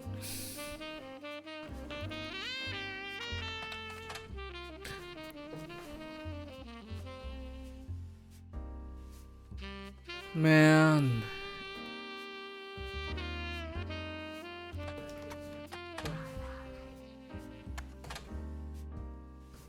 God damn it. Who are you? Sprayed him with the hose. You know, that would be actually very plausible. Because outside my room, because I have a door to the outside from my room, just outside there is a like a water spout, so I can pretty much do that.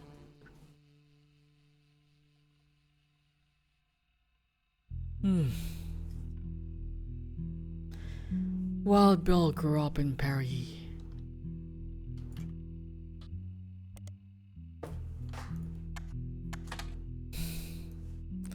Who the fuck are you, Wild Bill?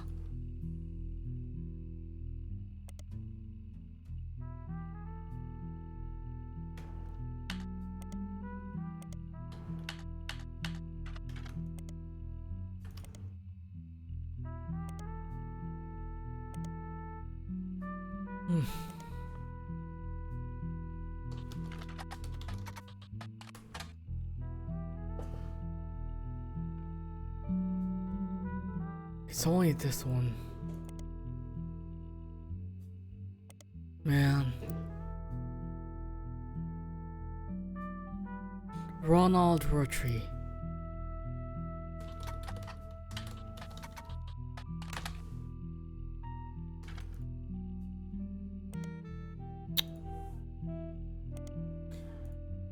Mendoxena.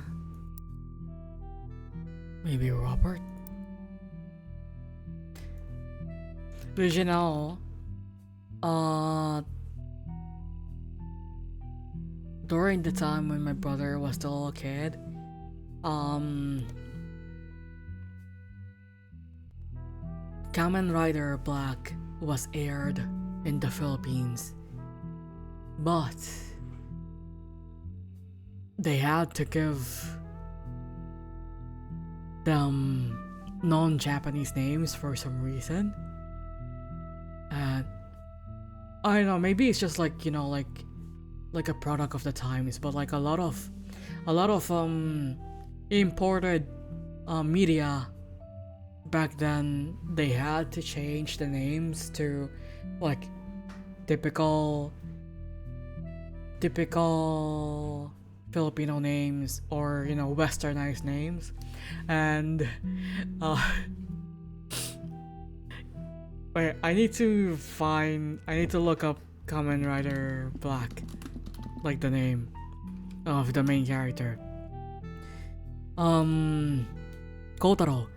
So Kotaro was the name of the main character in Kamen Rider Black, but in the Philippines, his name is Kuya Robert. Kuya is brother, big brother, and his name was Robert. And I just remembered because because of Robert Roottrees. But yeah, like I remember like there was a kid there, and well, all of like the children in the show would call him Kuya Robert.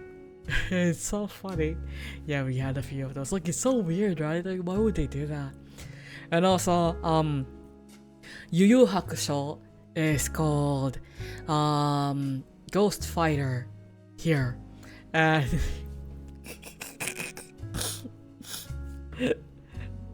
at the start of like the dub, they thought Kurama. I think it's Kurama.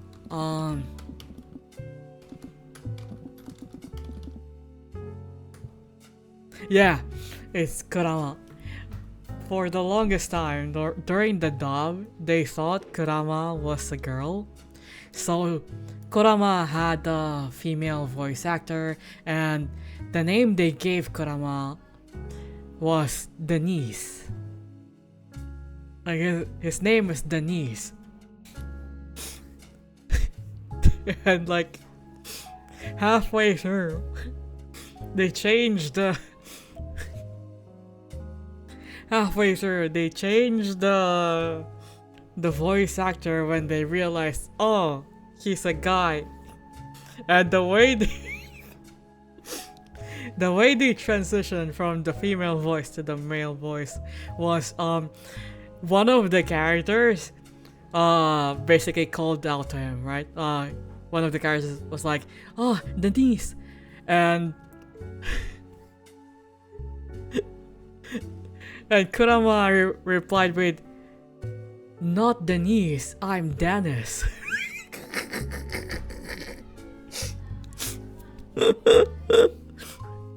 It was like, no, I'm not Denise, my name is Dennis. it's so funny.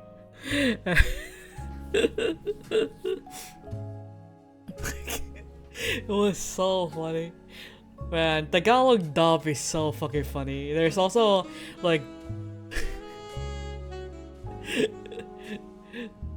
like the Prince of Tennis Tagalog dub is also so funny because there's like this one scene. It's not gonna be funny for people who obviously do not understand Tagalog, but for me it is. But there was this one scene in Prince of Tennis where they were showering and one of the guys was like singing. He was like, shampoo ng shampoo para hindi mabaho, and like I fucking chortled when I was watching it. But yeah, it's so funny. Like, my name is not Denise, I'm Dennis. My eyes. Old Filipino dub. So funny. I don't think they do it anymore because I don't know when they started like transitioning from westernizing the names and other stuff to just leaving it be and just, you know, like simply dubbing over the dialogues. But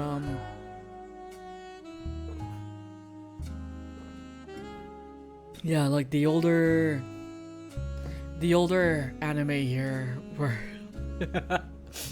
were given that treatment. It's so funny. Some real Ghost Stories anime vibes there. And actually, what I'm gonna try to find.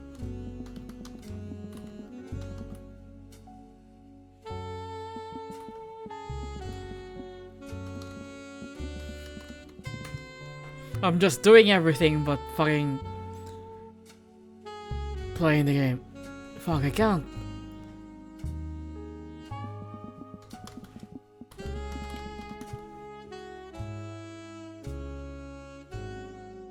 Man, I can't find it.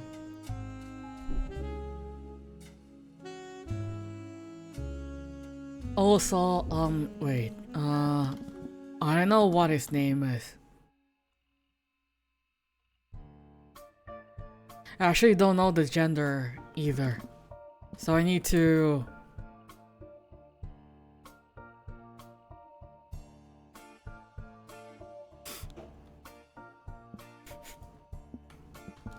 I need to look it up.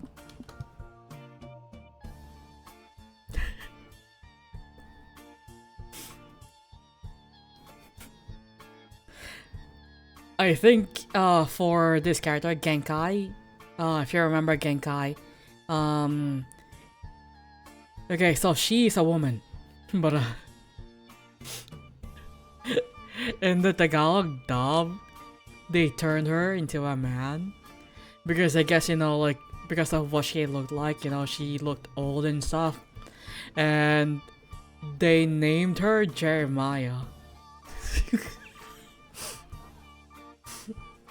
I actually never, like, up until now, I really had to, like, look up exactly who she was. Because, you know, like, the Tagalog dub for Yu Yu Hakusho really did a number on me. But yeah, they named Genkai Master Jeremiah, so... And I don't think they actually fixed the the identity issue that they had with Genkai. They just made her a man even when she got younger, because there's like a part like in Yu Yu Hakusho where she got younger, right? Like she had a younger face, but I think they just turned her into a pretty guy. Yeah. she was named Jeremiah. It's so funny. Anyways, where was I?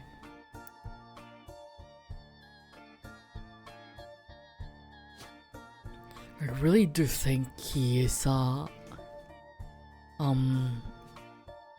director. Feels like that. Maybe this guy is also a director. Or maybe he's just an actor, you know? Like he has no drive. Maybe.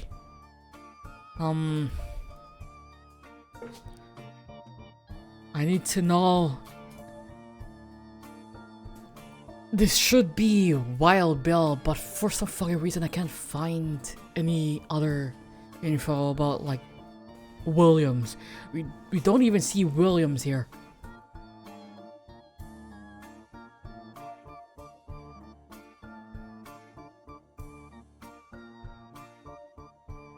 Man.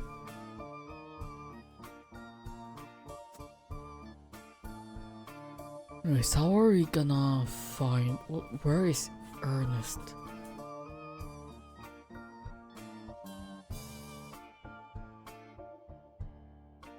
Ernest is a cousin. And...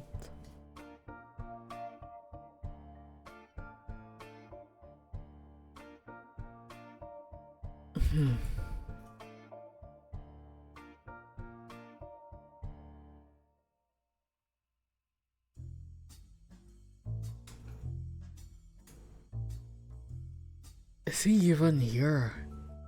Is the thing.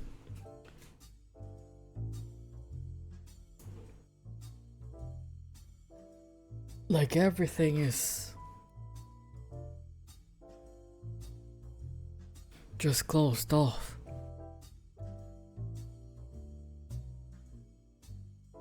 Roottrees James had children.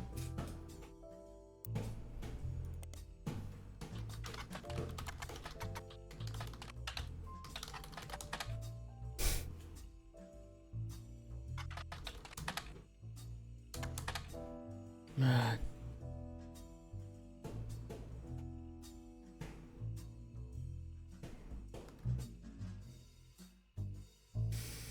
Hmm.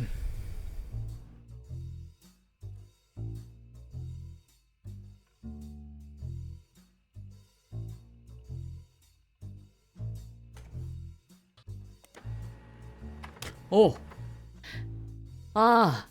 Wolf is one of their children. I see. Diamond's Dazzlers is the name of the official fan club for Jib and Diamond. You find a forum post called Cool Things You Got in the Mail on a random forum about video games. One reply mentions that Jim and Diamond still send out a Christmas card every year to Diamond's Dazzlers. It's accompanied by some pictures as well as some mystery about the fan club. Apparently, even though it is no longer available to join, Jim and Diamond still honor it themselves personally. There is a fierce debate in the subsequent posts about whether that's cool or pathetic. I think it's pretty sweet, you know? Like, even, like, you're still appreciating your fans even when you're gone. Anyways, amongst the pictures of Christmas cards from over the years, only one is relevant. The card from 1996 included pictures of Jim and Diamond's young son Wolf, as well as a note about his daughter's band, the Flusses. Ooh.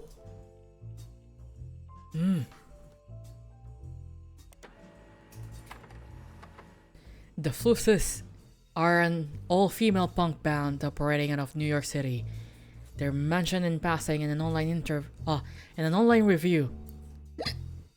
Oh, sorry. From earlier this year.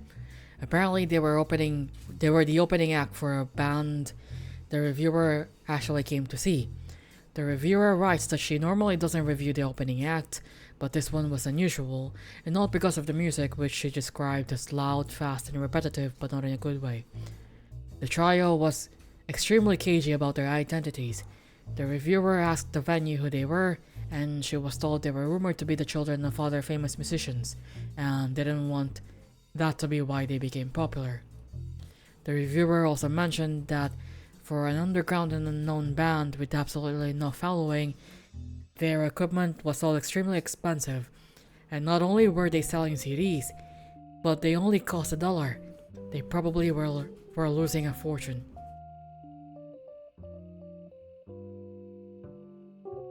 The reviewer said, although she bought a copy, she would be unlikely to ever listen to any of it again, except maybe Beef Baby. That's me!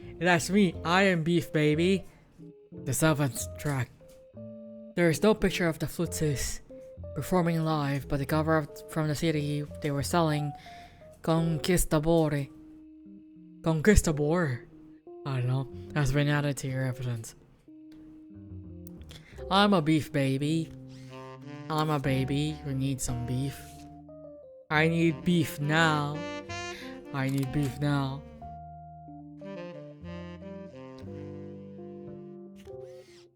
Here's a kid, and the daughter has a band, so the daughter,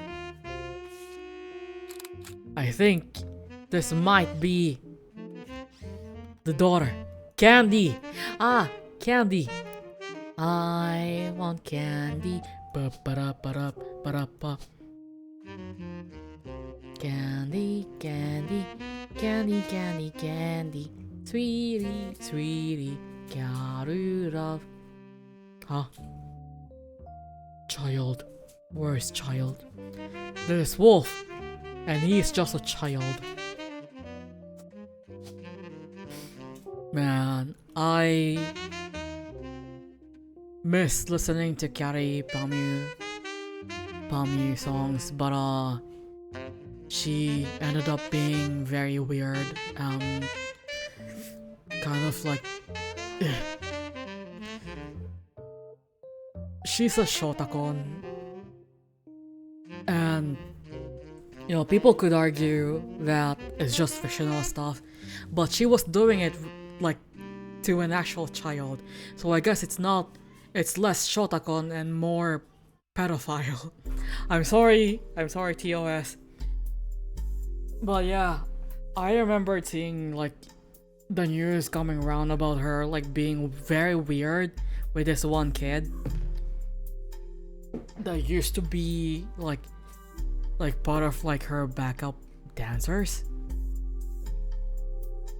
So now it's very weird. Like I still loved listening to like her old songs. Like sometimes like I don't actively listen to them now, but I do have the tendency to like hum them or like sing some old KPP songs. But now I just like feel very very weird whenever I do, because you know, like weird girl.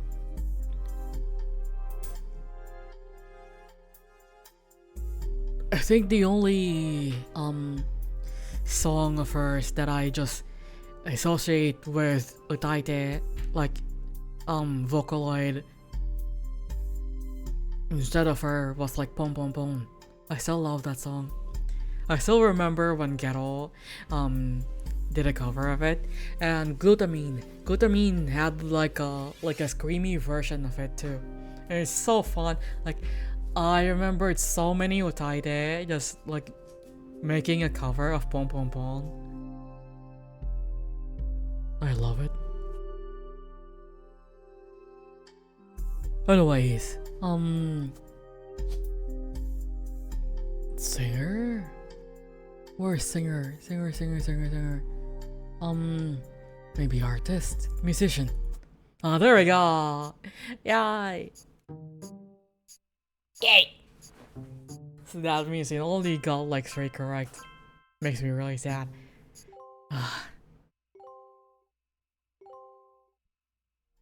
Oh my god. Oh. Ah! Yay! On the phone, I said I owed you an explanation, but I can't reveal everything. Not yet. I'm sure this all seems like deception for deception's sake, so I'll try to explain why. It's true, I'm working with lawyers, but not the candy company lawyers. My publisher's lawyers. Ah, I see. I'm on the verge of releasing a book, and it's not kind to the Roottrees. Especially Elias in the 5 Pieces. The truth often isn't. So my theory of her being like part of the Roottrees and like trying to find like a missing Rootree is incorrect. But with the plane crash, the publisher is rightfully worried it'll look like I'm making things up to exploit a tragedy. So they're doing their due diligence. That's why you're here.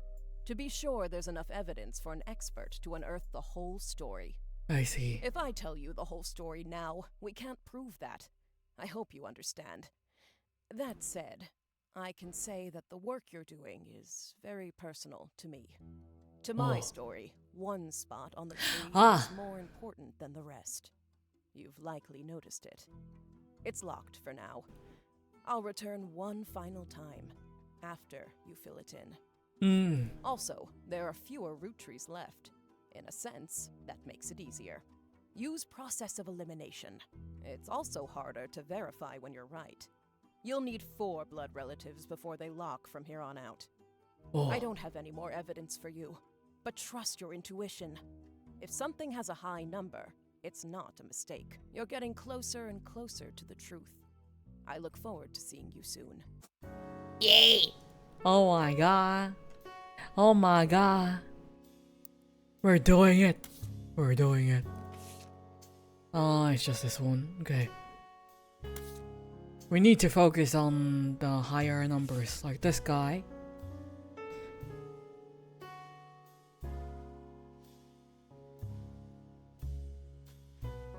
Edward. Eduardo. Clark. Okay. The only one who has discipline is Carl, but that's because Bob forced Clancy to send him to the academy.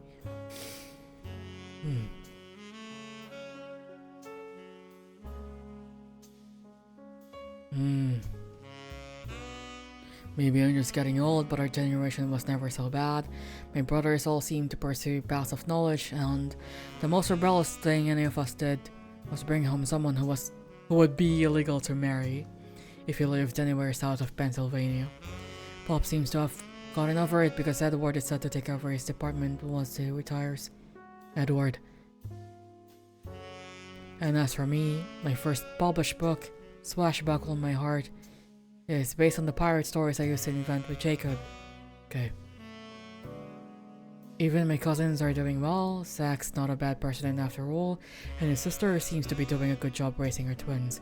Gwen is Gwen, but at least she came out of the divorce with her head held high. She even told us she might come home next year so we can meet the kids.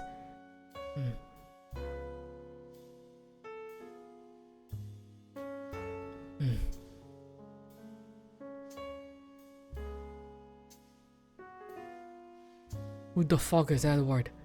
Edo, Wado.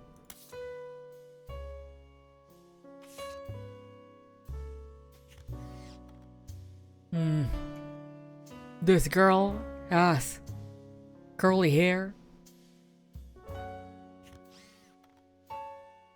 but we don't see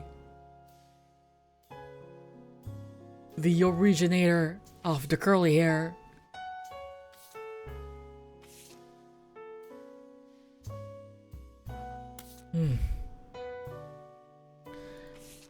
Wait, what the fuck?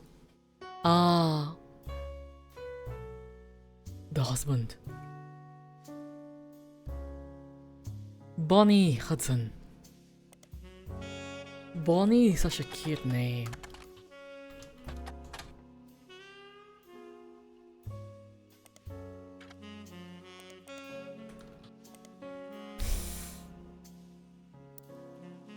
Man.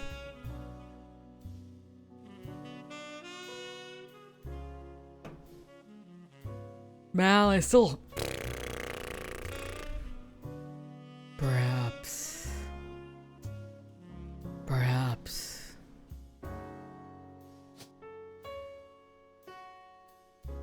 Man, I don't fucking know.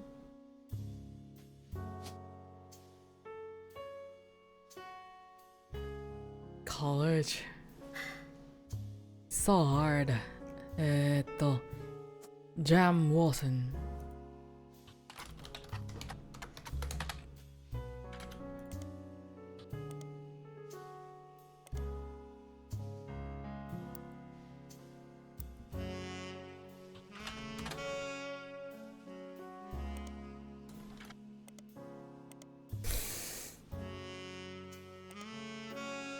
So annoying.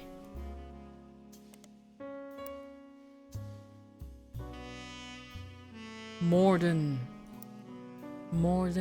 words. Hey.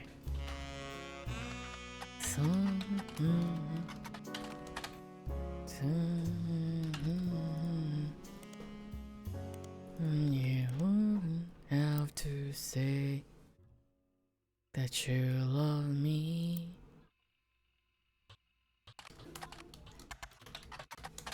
My eyes hurt. It's because I don't have glasses, so they dry really easily.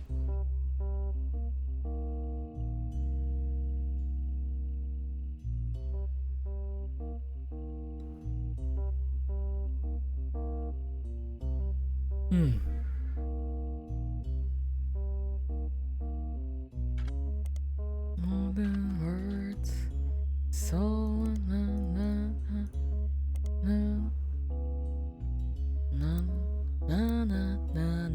he looks so handsome. I kinda like his face.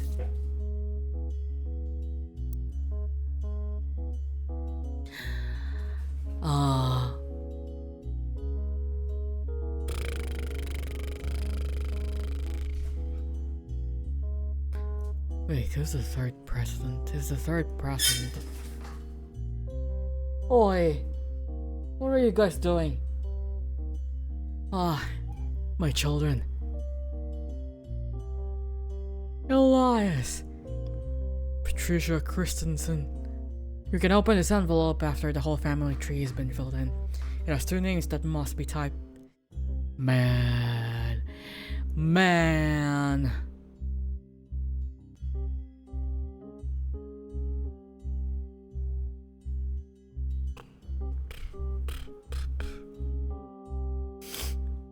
I'm sorry.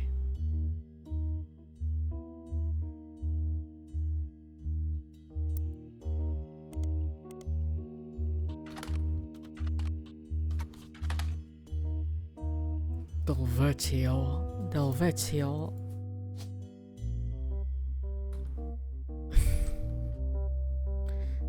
That's the only Rafferty here. Oh shit, it's my fave, depressed sunset. Ayore! Yes, I am indeed depressed. But we carry on. We'll carry on. I don't know the lyrics. Nah. Your memory will carry on. Yeah.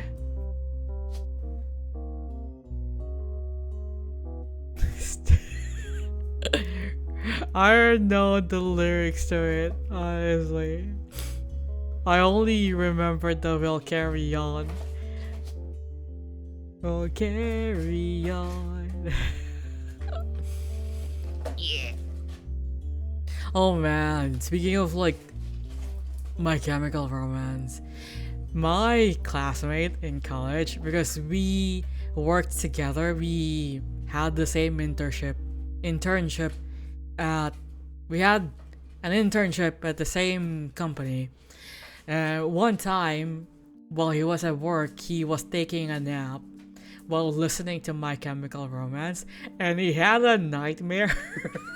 Well, he had a nightmare because like the Mama song was playing, and that like changed the whole vibe of his dream, and it turned into a nightmare. And he woke up in a cold sweat. It was so funny. And like he woke up just in time for like the part where it goes, "Mama, Mama." I can't scream, so I'm sorry if like I sounded very, very monotonous there, but it was so funny. But yeah, he was a really big MCR fan.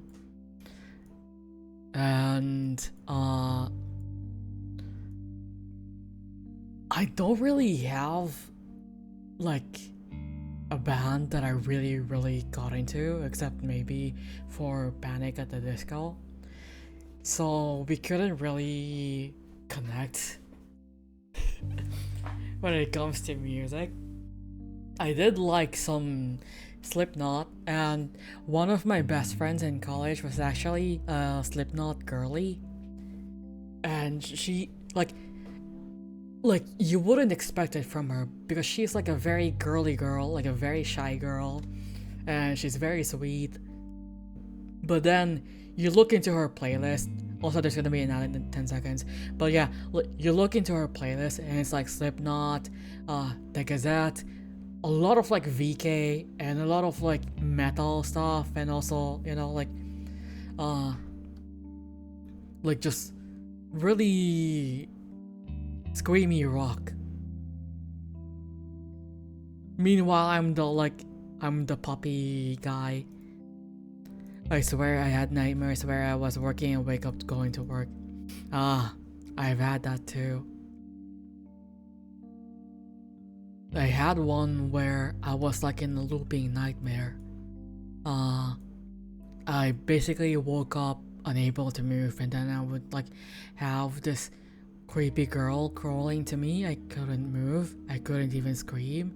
And the moment she touches my toe, I just like immediately regain control of my body, and then I would go sleep on the couch in the living room. But the moment I close my eyes, I'm back in my room again. There's one girl at my work that's like 30 plus and have a voice so fit to be a VTuber. You should manipulate her. No, just kidding. Brainwash. That's the word that I'm looking for. Or maybe gaslight, I don't know. Like like give her like subliminal messages. She can still be a VTuber as a normie. That will be fine, you know.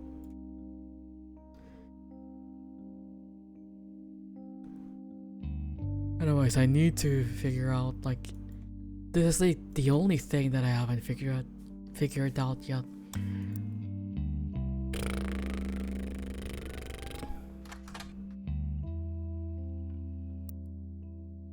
Kristensen, Patricia.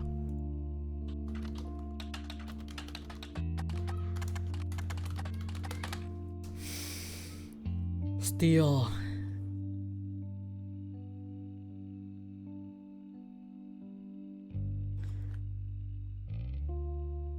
She at the normie level that she's watching phone and TV only, not even PC. Well, a lot of people, like even VTuber fans, are like just watching on the phone. And honestly, I can't really blame her for just wanting like portability, and also honestly sometimes I find myself wanting to watch things on our TV just so I can get out of my room and not be on my PC all the time. So it's not really that much of a normie. It's only normie if she's like very, very out of touch when it comes to like social media stuff. You are currently on my phone. Yeah. I'm Mushiro's phone. Oh, Matthias Christensen. 4 children who was born in 1908. Vice President. The company stopped being advertised around 1949, around the time when there was a blurb stating that Matthias was stepping down and attempting to sell the company. When I wanna go out, I just take a walk for an hour. I can't really do that here though, because it's very hot. And I live in the mountains, which I guess, you know, like I've already gotten used to it, and at this point, you know, the past is long gone, so it's relatively safe here, so I can just walk. But I don't like walking aimlessly. I only feel comfortable walking if I have a goal. Do believe I'm gonna make food. Go get your nyums, Mushiro. Go get some eats. It indeed very hot. I'm technically also in the mountain. But yeah, back in the day, it's very, we are very much advised not to go out, especially at night, because, I live that kind of like mountain life where people get murdered and also turned into minced meat here. Like when I was growing up, there had been many news of people like getting chopped into pieces. Yeah. So we were advised not to, you know, go out at night, especially alone. And nowadays it's very safe here. Not really very, but like it's relatively safer than before. But, you know, I'm still kind of like, it's kind of like become a habit. So I still am very cautious whenever I walk at night. Even though that really doesn't stop me from going on a company run, like, in the middle of the night. Like, honestly, that is like the only way you could get me to walk outside if I'm gonna go to the company, which I feel like doing after the stream. I wouldn't be out if that happened. Yeah, I walk by the river and gather rocks. I wanna be next to a river.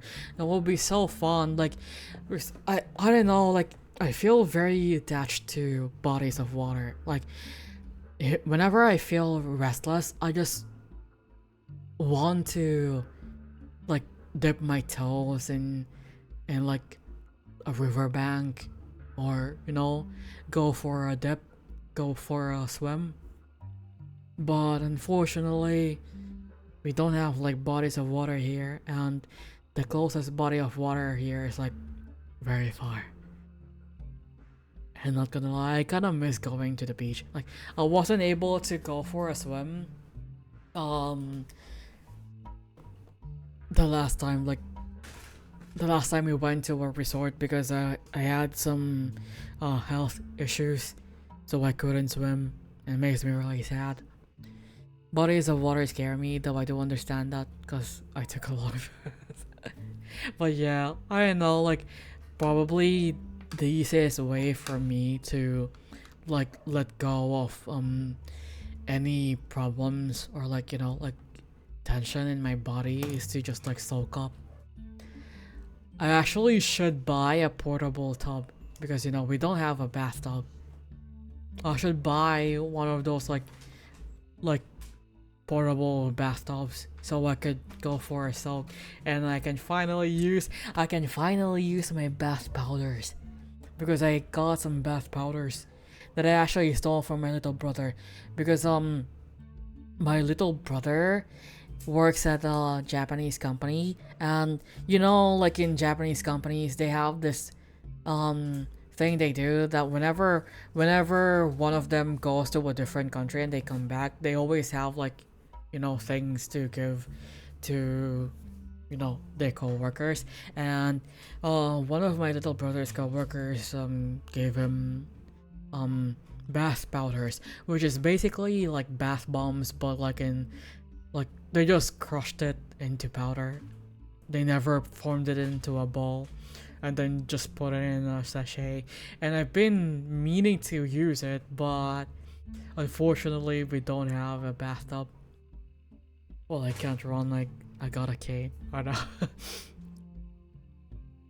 Yeah, like bath seasoning, a broth. I'm gonna once I make sure that I have enough money to pay for our power bill this month, I will buy a portable bathtub and make oni broth. I'm gonna be broth. I like being broth. Oh yeah, Christensen has an affair or something. Where is it?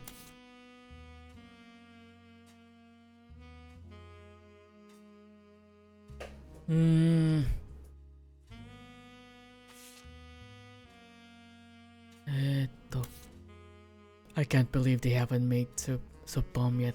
Actually, I think they did. Like, I remember my OC Tenri talking about like Odin flavored bath bombs. Like, Odin.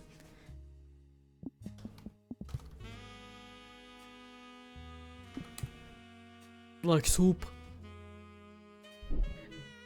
And it looks like, yeah. And it looks brown. Yeah. Yeah, he said he got like Odin bath bombs. But I don't know if like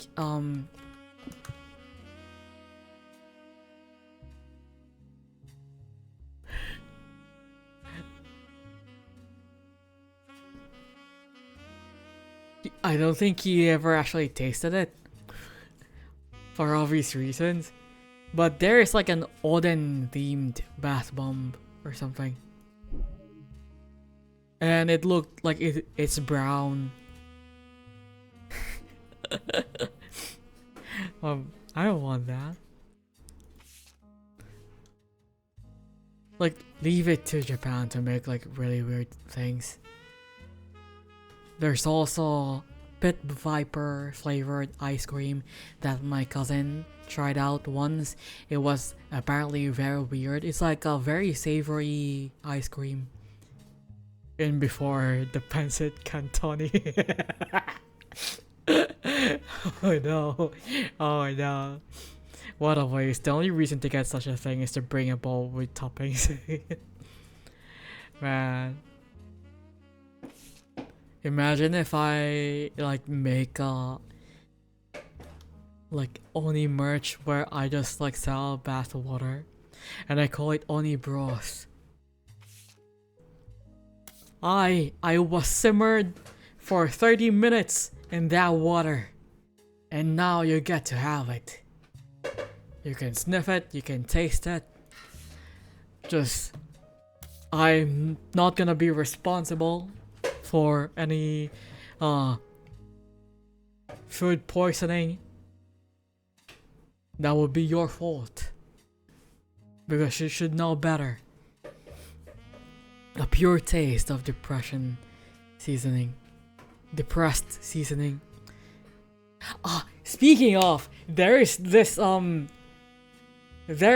perfume company who made like it's more of like an art piece than an actual like perfume, but it's supposed to be the most depressing like perfume like scent in the world. Like smelling it and wearing it would cause you to be very upset. And it's supposed to be like it's supposed to smell like antiseptic and blood and gunpowder and some other things.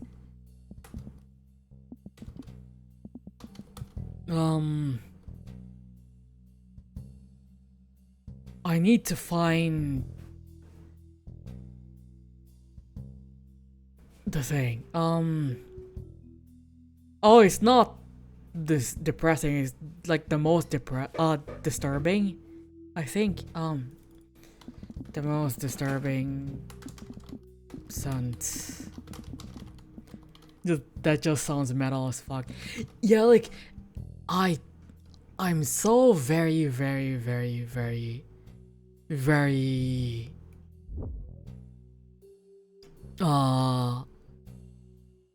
intrigued by it. I kind of want to own it myself, but it's very expensive. Obviously, it's called Inexcusable Evil by Toskovat. Toskovat is the brand of perfume. They also make like really weird perfumes. Let me show you guys.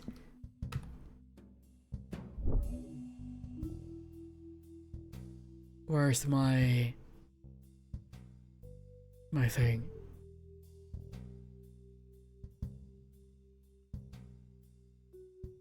Oh no. Okay.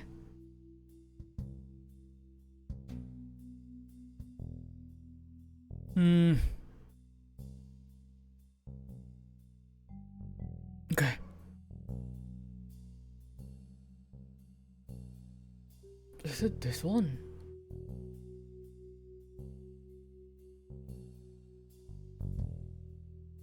No, Toskova. Oh, there you go.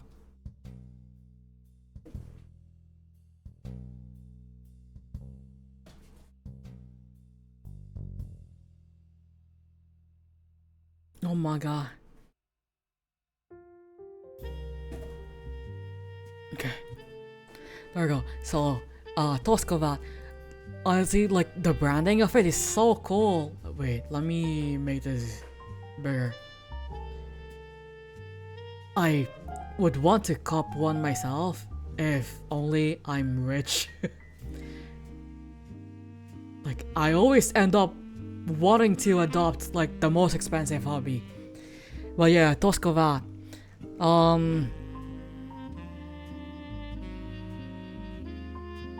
Where is it? Like, this one in the belly of the beast is apparently a really good scent, and all of their perfumes have like poetic descriptions like this one. Let me... Oh, today I remembered the only way out is through. I read the salt mountain's thirst for water. I found the tears the world couldn't hold enclosed inside me. A bottle balancing a ship that sailed years ago. I think I recall my name now. I scream it at 52 hertz, but nobody can hear. My ceiling is rotten ice, the plank I had to walk on. They now carry to me. It shall be my blanket. I try to fall asleep and wonder, do androids dream of electric sheep? Listen, listening to Gloomy Sunday. Gloomy Sunday, man. I remember like how freaked out everyone was about it. Like how it was supposed to like make you so depressed that you just end up like offing yourself. But yeah, this one. This is Inexcusable Evil. It is apparently like one of like the most disturbing sounds in the world. I really like how they present it. Like, look at that. I also like the packaging. Toskovad. They have this. It's so good. I wanna own one just as a display. But yeah, this is like the description. Gunpowder, ozone, blood, bandages, iodine, burning flowers, guayak, wood, kapoba oil, nagar mosa. Those are like the scents. What they call it? Notes. Fallen concrete, rain, incense, sandalwood. Today I remember destruction. The pain of life often makes me forget the more disgusting pain of having it taken. Fallen buildings on the news, crying babies, burnt flowers, memories lost, tears drowned, coffees never shared. At least I have iodine on my wounds and crutches left to use. But what about those that don't? The next war will decide not what is right, but what is left. Hate all governments and love all people. But yeah, it's more of like an art piece than like a scent that you should wear. But yeah, they have a lot of like things like that. Like this. But man, the packaging though, it's so good. It's so good. But yeah, they're very, very, very, very expensive. One scent that I really like right now that I am unfortunately unable to procure because it's either very expensive or just very rare. It's by Fleur and it's called Father Figure. It's a really good scent and I love it so much, and I'm so sad that I could only afford like a little tiny decant of it.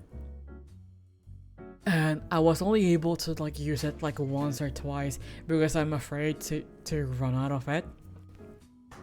But it's such a good scent. I recommend it. And you know, like if you wanna smell like someone that I would like, go with Fleur. Father Figure by Fleur. Anyways, where the fuck was I? Edward. Who the fuck is Edward?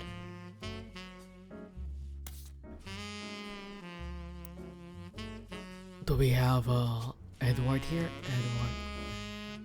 Edward. Roottrees Edward. Edo Wado. God damn it. He should be on business. Fucking hell.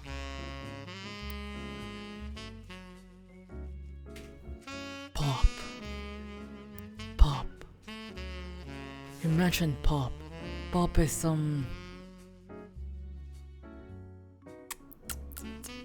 I'm sorry for the casino, just I'm trying to think. Pop is people? The grandpa, maybe? Bruce Clancy. Or maybe she meant Clancy as in her brother.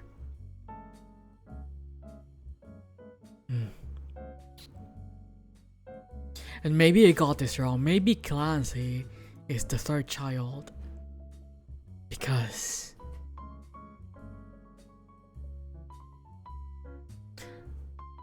I didn't get this right. Nico! No. Say hello to everyone. Meow meow. Meow meow. No. Go meow meow. No, you don't want to talk. Go meow meow. That was me, by the way. That's not my cat. Meow. Okay, she doesn't want to meow. But she wanna bother me.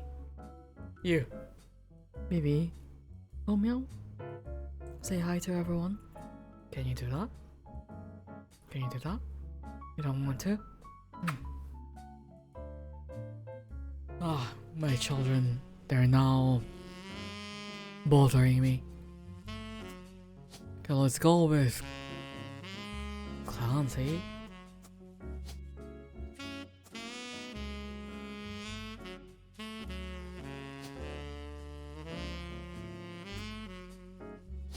Ugh.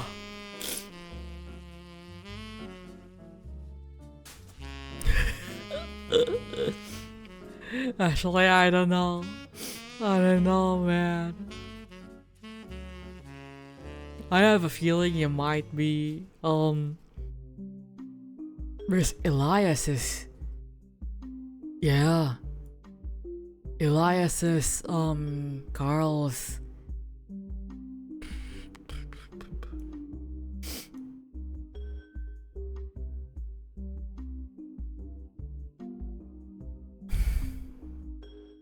Carl's father, right?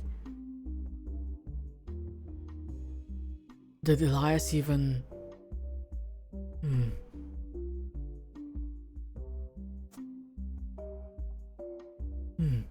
It's supposed to be Ernest, but...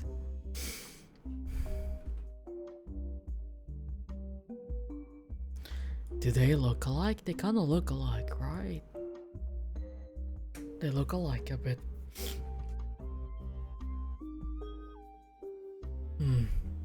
We shall never know. We shall never know.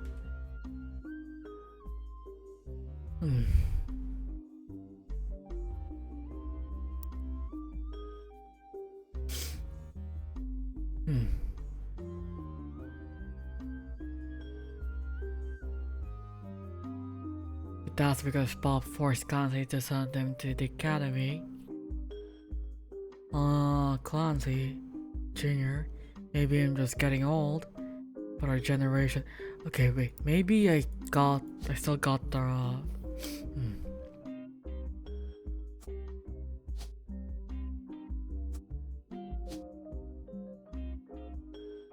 No, it should be Clancy because.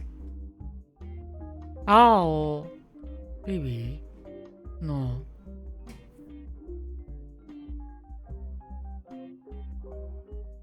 Do you guys hear? Oh, no. No, you two. Why are you two here? Anyway.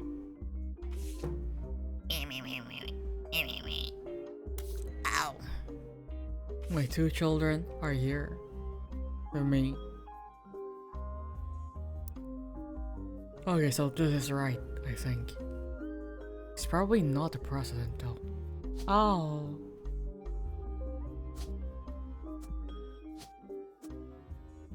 Oh, fuck. My children, they're trying to kill me. Maybe this guy is just an actor? No. You two. It's all fucking annoying.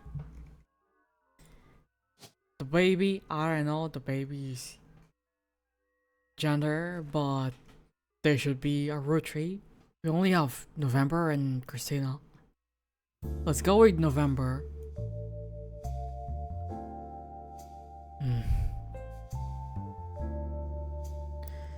Marguerite.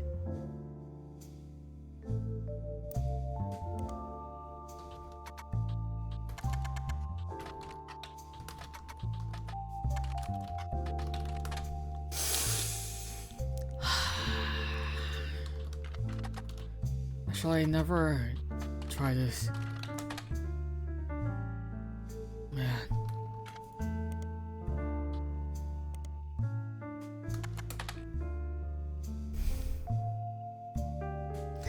I hate this. Films. I should look for films. Movie. Cast. I hate this so much. I hate this. I know why I'm talking like this, but I'm annoyed. Carl Roottrees. Actually, let me look him up again.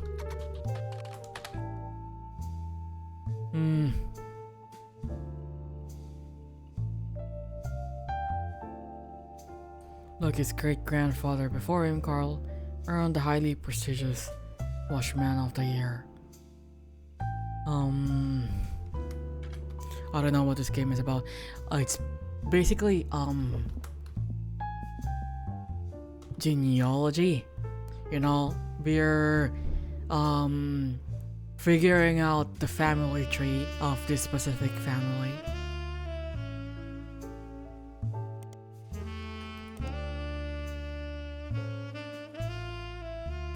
Carl is mentioned in the Butler County Times quite often, including an article that also mentions Ernie Jr. Most of the articles concerning Carl are not important.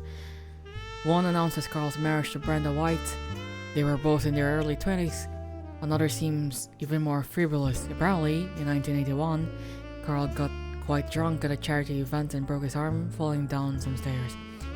The article that also mentions Ernie is from 1996, when Carl took over as the 5th president of the Roottrees Company from Ernie Jr. Ernie Jr. apparently liked to stay out of the spotlight. BB.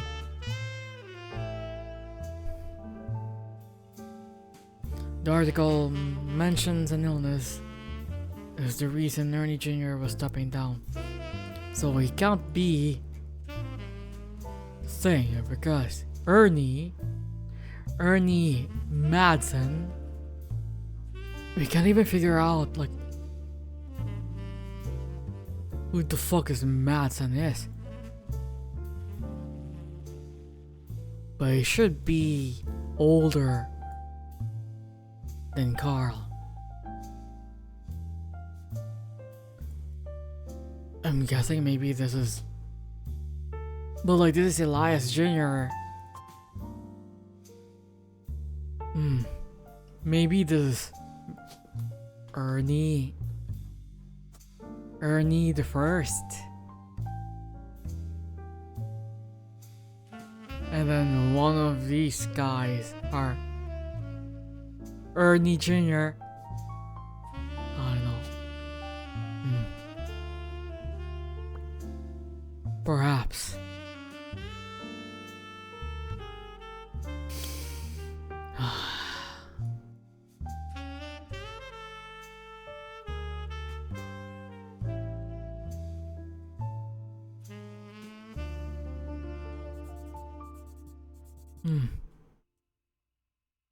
I need to double check my stuff. So we still haven't figured out like these two here.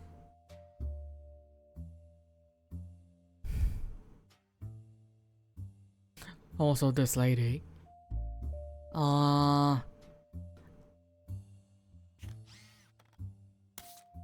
Wait, actually, where is it? There should be another lady here, right? Oh my god. Perhaps.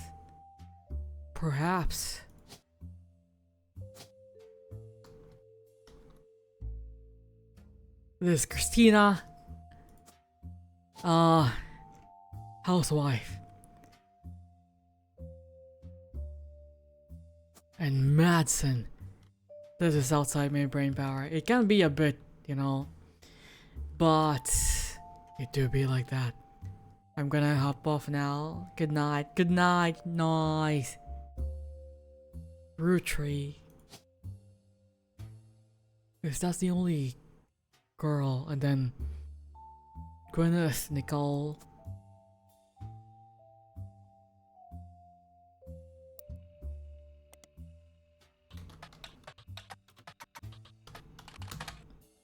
God damn it.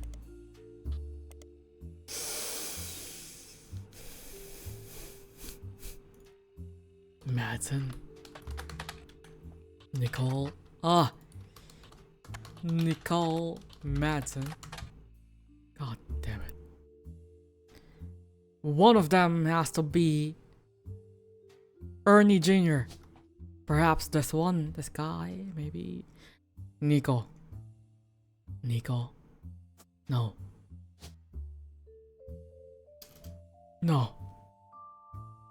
Should be fourth.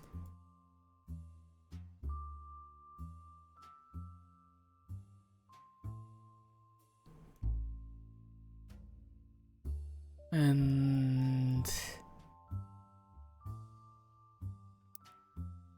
we need the picture again. It's this one. We need to find who Ernie here is. I think this might be Ernie because he looks like an Ernie, you know, with the glasses and stuff. Perhaps.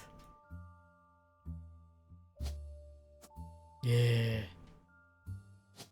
And this might be this lady here. Roottrees. Oh no, not Roottrees. Madsen. Maybe Gwyneth? She kinda looks like a Gwyneth.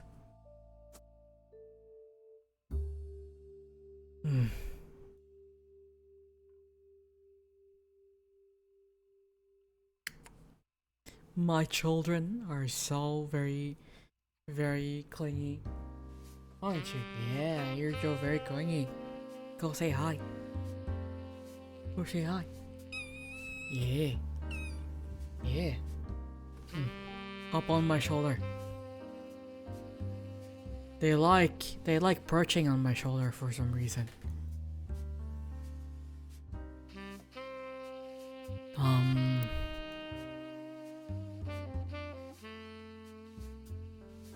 I need to look up the thing again. Ernest Madsen. God damn it.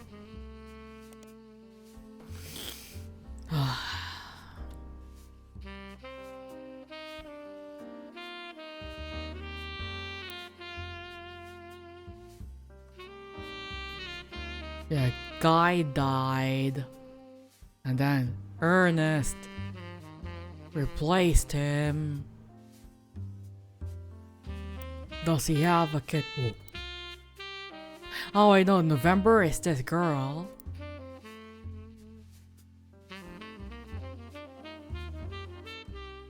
This lady doesn't look like...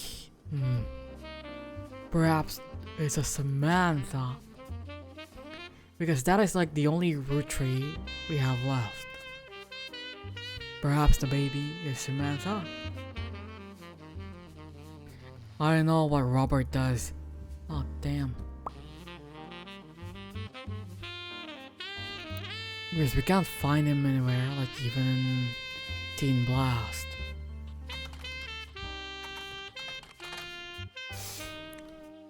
Yeet the baby. Gonna yeet the baby. Yeet the baby.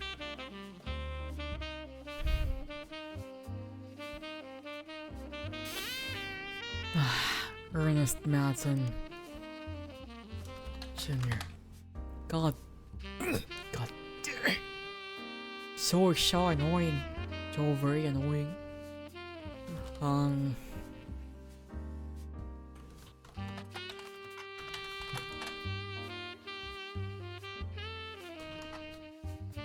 Why am I thinking of Clark? It's Carl. Carl.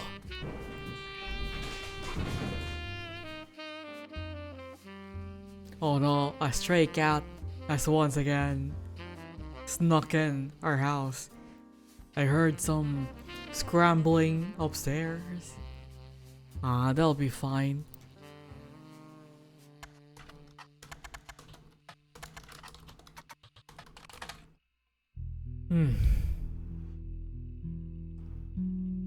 Root Candy Company. Sorry.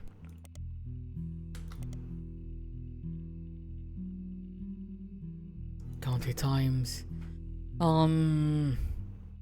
Ernie Jr. Yeah, this is where I got the Ernie Jr. thing.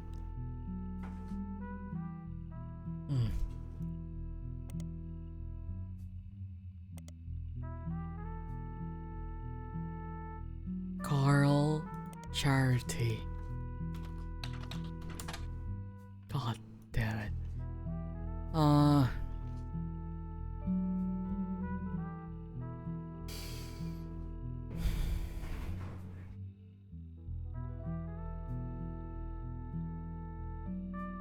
Okay, let's go. Man, it's the only one we have.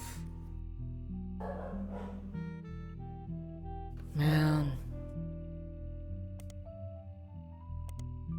Ah, there we go. Ernie Jr. was a former president of the Roottrees company. He seemed to directly precede Carl Roottrees, and one website even says that he was Carl's mentor.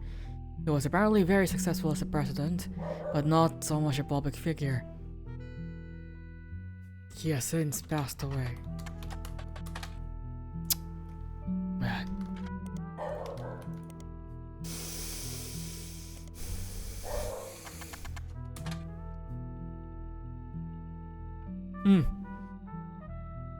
Due to heart illness, Ernie Jr. is stepping down as president of Roottrees at the start of the second quarter in 1996. His second cousin Carl, president of sister company Ruth and former Watchman of the Year, will take over. It has been 13 years since Ernie was forced to step into the role of president unexpectedly. The dogs are barking, bark, bark, bark. Back then, not much was known about the man other than his full name. In the years since, he has taken on a bit of a reputation as a real-life Wonka. He's known as a bit eccentric and reclusive, opting to be called simply Ernie Jr. and to forgo the typical luxuries of the average Roottrees. But in our estimation, he has been a shrewd businessman with an eye for sweets. Ernie Jr. has led Roottrees to record profits by developing new products including the ever popular Maple Crisps, and by spearheading the formation of Root with his cousin in 1982 after learning of Brenda Roottrees' power and the fashion community. Man. Maple Crisps. Maple Crisps are Roottrees' most recent product. Introduced in 1992, they are a series of circular crunchy wafers coated in nuts and chocolate maple flavoring. Man.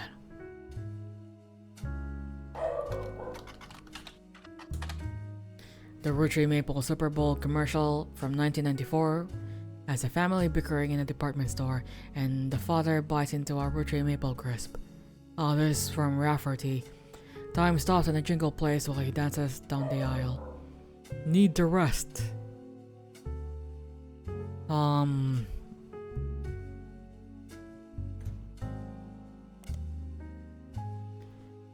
When you're surrounded by madness and mayhem, reach for the best. There's enough there to share, but let's face it, you need to rest. That is true. Maple Crisps. Why did I write it like that? Super Bowl. Guys, just a thing. Ernie Jr.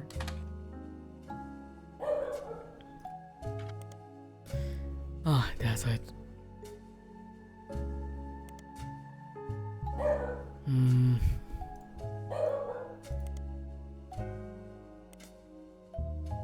But he has a sister, so I got that right? Oh wait, no, I misread this one. Sister company. So it's not... I hate this.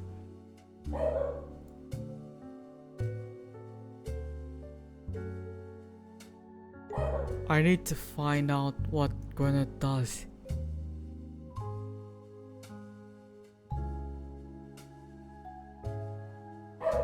Like, Lauren is the only non-housewife from her generation, if I remember correctly, right? Oh wait, no. Gwen is also that. But like I think for the longest time, Lauren and Gwen like were the only non-housewife. Well yeah, Gwyneth. Ernie Jr., yeah. Caroline. Bonnie, next President Guy Hudson. Guy Hudson, yeah. Bonnie, Ernie Jr., Caroline, Gwendolyn. Miracle Jr., Jim, Clark, Carl, Eli M. What the fuck is Eli M? Do we have an Eli M? Madsen. No. Who the fuck is Eli M? My brain can process all this. It'll be like that. I'm also at the end of my rope.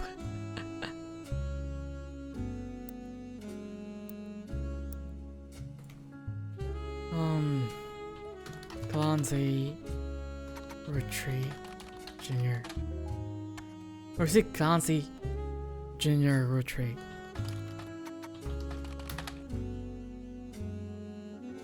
Man.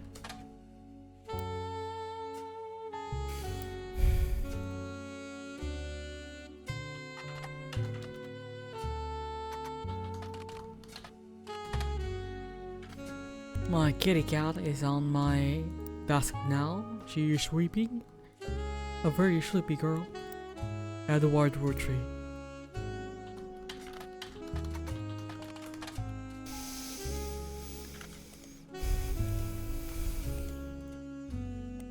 God.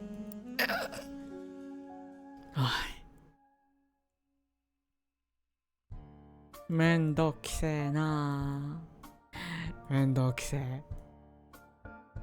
I hate this.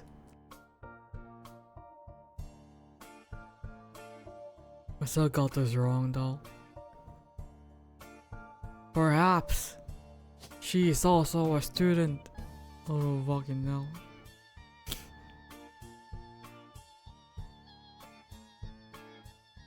Oh, this is Gwendolyn. Yeah.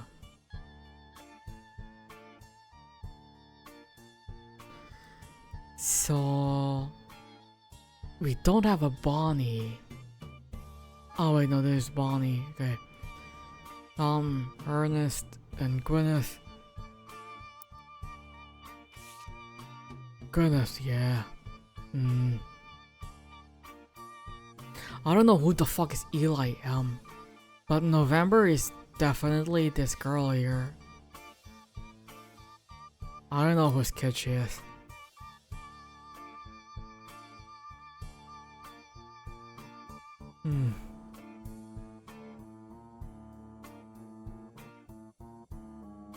But she's a Roottrees.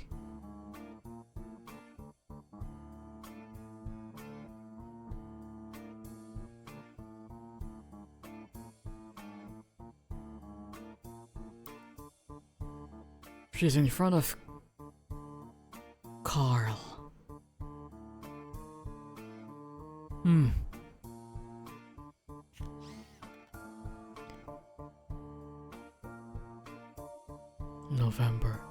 November rain. Ah, okay, I already finished this one. This one I'm still not done with. I still don't know, like, I know these are her brothers. Lauren. And there's Sam. Oh wait, no, it's Miracle Jr. So Sam is older. Where the fuck is Sam then? Perhaps this is Sam. I don't know. Or maybe this is Sam.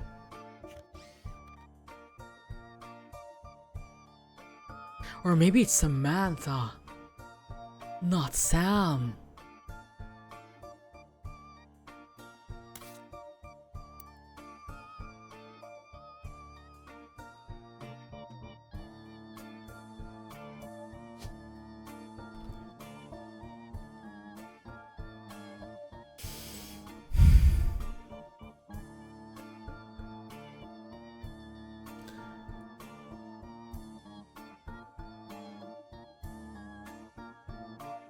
Wait. ちょっと待って。There's Angie.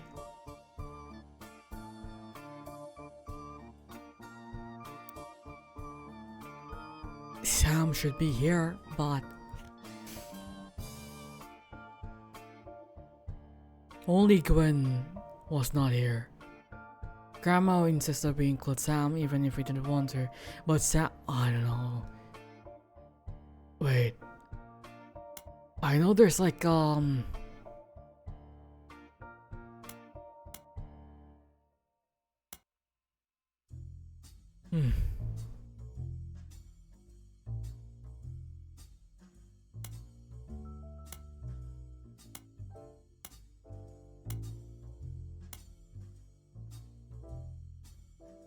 know there's a mention of Sam here somewhere.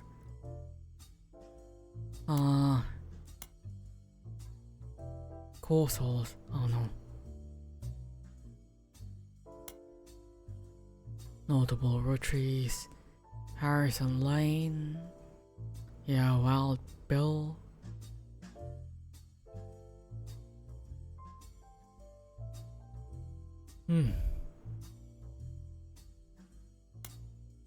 Dynasty.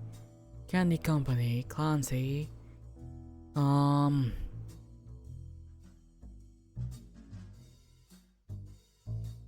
Told me that everyone got quite heated. Granddad was furious none of his sons would take over. With architects, preachers, and lawyers, nobody's got time for candy. Instead, it ended up going to Zach, even though his surname doesn't match the candy. Sam. Why Sam? So why is Sam special?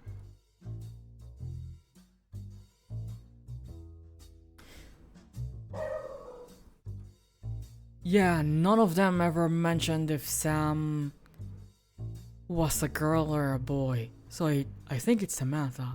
Also, BRB. My brain hurts and I need to go to the toilet to ponder. BRB.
I'm back.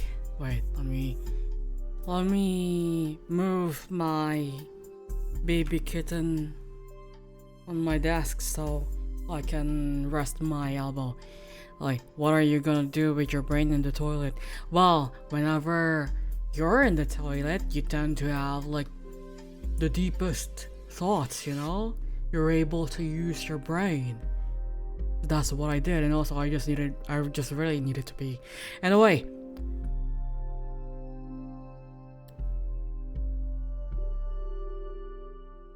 not once have Lauren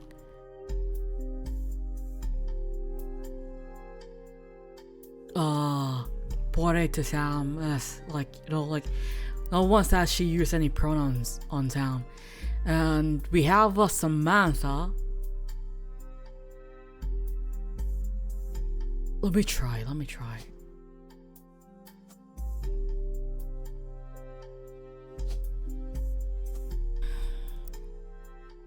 Remove brain, great. Got brain massage, put it back. Yeah. And like, we have Samantha, right? Like, and we supposedly fuck, I can't even think, god damn it. We supposedly had Samantha somewhere, Sam here. And we know for sure that these three are her brothers. And this is Miracle Jr. So this is definitely Sam. Made banana pancakes. Matcha damn tiki. There you go.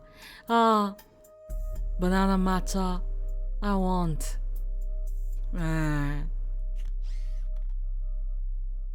If I like just keep to my usual 4 hours, I should be able to go to the company at around midnight. I just need to be... Wait, no. I don't even need to go to the company. I would only go there if I want to buy like a Monster energy drink, and I shouldn't be doing that. So I'm just gonna go try to Frankenstein some pancakes in the kitchen. I think we still have some really old flour that my little brother bought like maybe a month ago that he only used a little bit just to make a roux for a thing and then kind of forgot. You know, waste not, want not, chug the Monster. Wait, is there a watermelon Monster?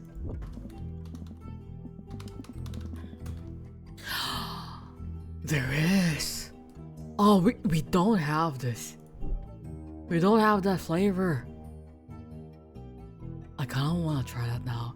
Maybe one of these days, one of these days when I'm very sure that my heart won't stop, I would stay true to my words and do a monster tier list. I'm gonna try to find a place where I could buy a variety of monster flavors, and then I'm gonna try them out on stream, and let's just hope that I won't have a heart attack, because knowing me, I can't just like do a little taste, because I would feel bad for not finishing the thing, and I would have to like open a lot of cans. Maybe on my birthday we can do a monster tier list. We can do a monster taste test. Not taste test, because I know what monsters taste. I don't know the other kind of like monster taste though. I'm very innocent. If any monster out there is watching me,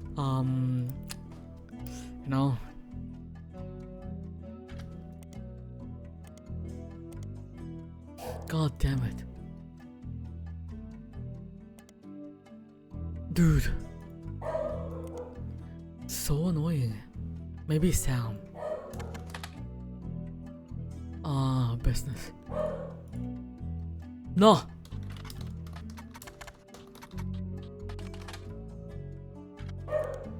No.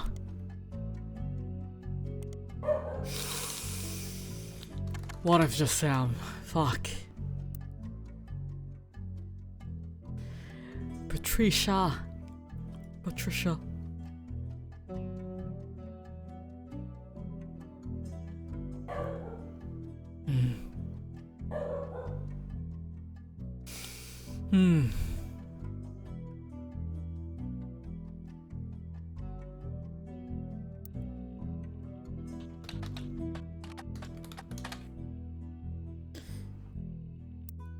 Christensen.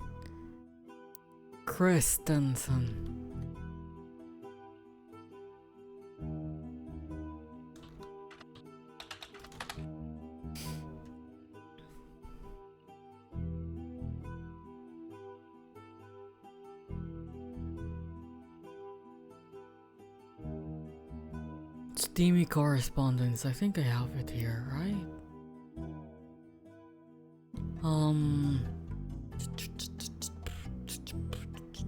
This one. In 1934. Oh yeah, there's gonna be. Oh wait. There was an ad, and it's gonna end in 50 seconds. In 1934, someone who goes by Patch wrote a letter full of innuendo to an unknown gentleman who it is clear she had romantic history with.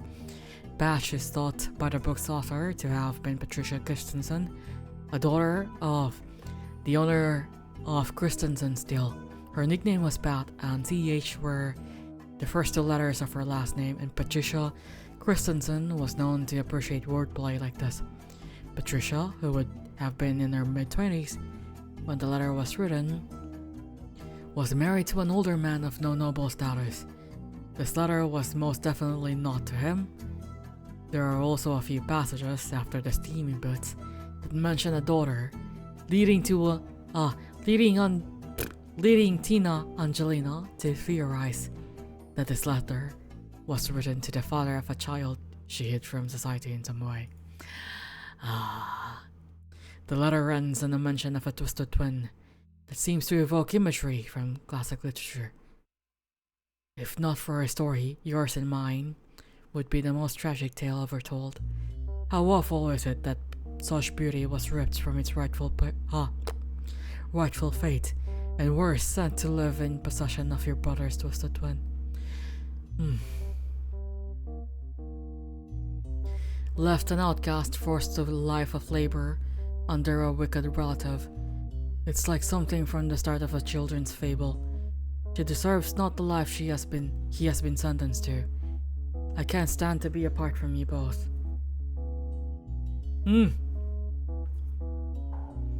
Sent to live in possession of your brother's twisted twin. Someday I shall return to you, and I pray that he has not captured her to no essence. Corrupted her. I swear that on that joyous day, with all of the strength I can muster, I will fight for our child's freedom. Let us pray her fable has a happy ending.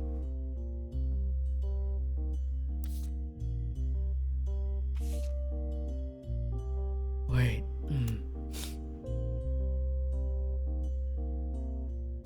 Yeah, Sam is like a bastard child.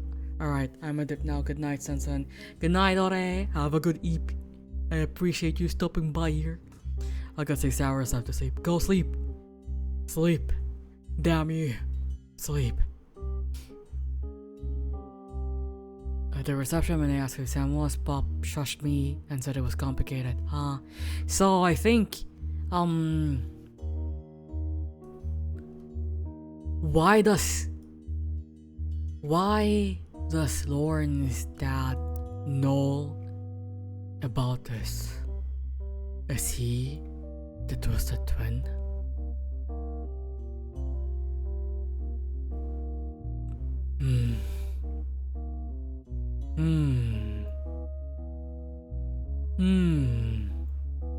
Anyways.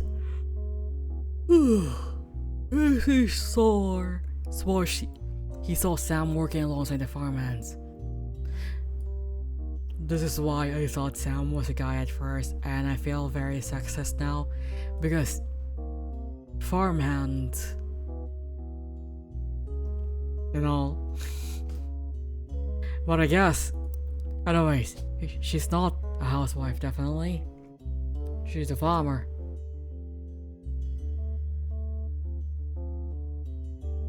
I'm just not quite sure about this. Eli, Miracle's youngest, not my brother, even chimed in. Apparently, when he was riding his mini bike along the farm a few weeks ago, Sam gave him some old tools. Farm. Old Anderson Farm.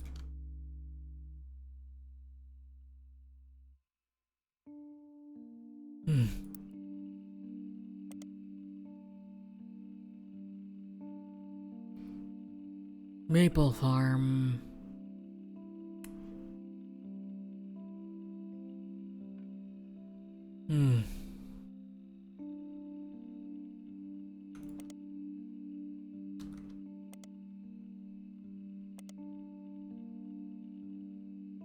Mrs. Gattrell.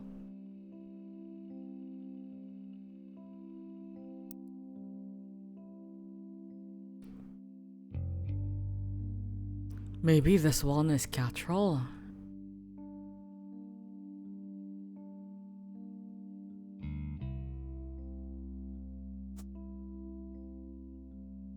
And then maybe this one. Laura? I don't know.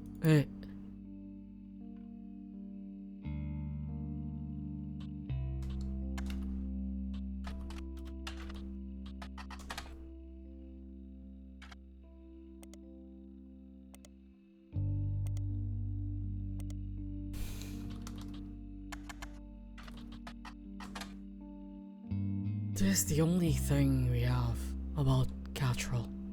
Wait, I think there is a Gattrell here somewhere, right? Clark. Edward. Bob seems to have gotten over it because Edward is set to take over his department once he retires.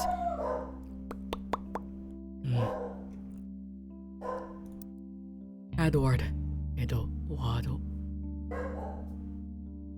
There's definitely Clancy, because Clancy is... Wait, I need to double check. Actually. Clancy told me that everyone got quite heated. Grandad was furious none of his sons would take over the president. Bob argued at the length that the company should stay with our branch. I'm not even sure Clancy would have even wanted it, but is the one who was volunteered. Instead, it ended up going to Zach, even though his surname doesn't match the candy. I asked Clancy if it ever came up that a woman could take over. After all, Angie's older than Zach, and I'm the next oldest of us all, but he just laughed. When he told Mai it wouldn't go to us, Mother, ever the quick-witted, countered back maybe they wanted it to go to the only member of the family who looks like he samples the product. Clancy... What kind of job does Clancy have? Clancy Jr., I mean.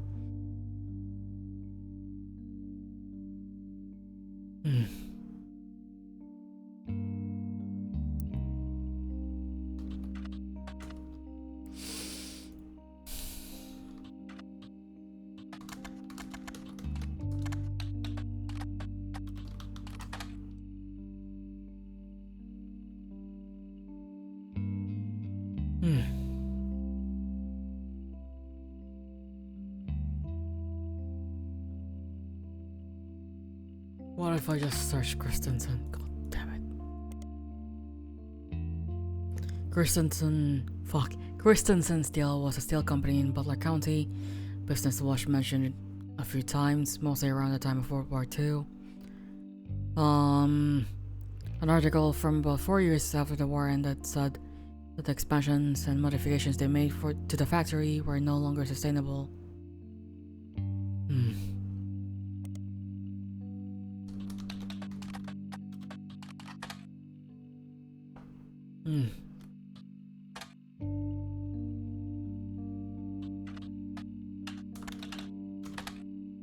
It's just this one.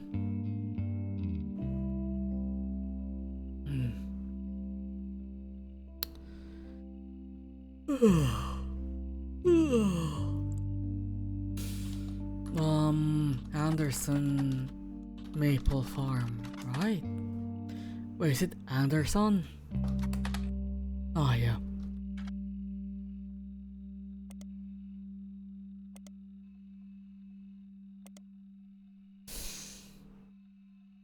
It's just this fucking thing. Clancy Jr. I hate that we have to...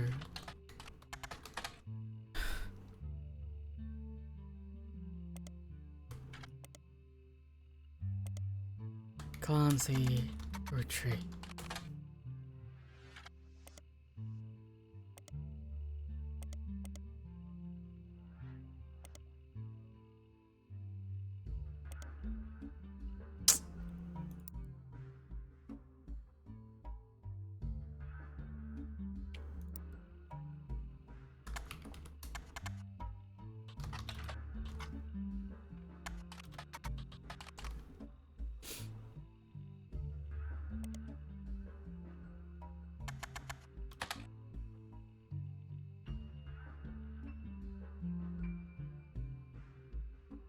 Elias Roottrees, this is the people, not this guy. Oh wait, no, it's C. Who the fuck is them? God damn it.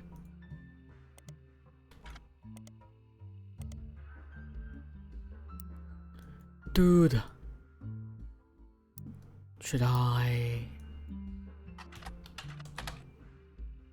God damn it. I thought it would be that, narcissistic to name every one of his children after him.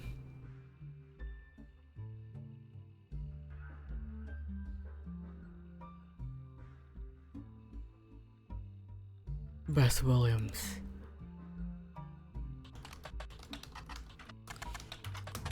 I've already checked this one.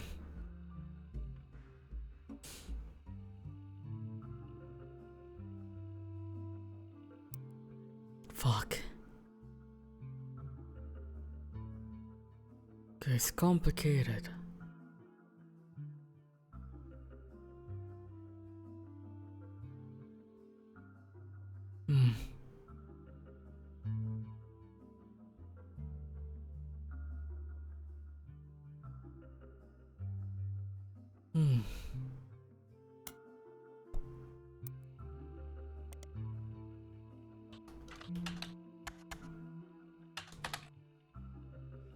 I was gonna go with the thing. Pistons and a fire. God damn. He's so hard. And who the fuck is Edward? Yeah. Biggest pop is this? Maybe this guy? No.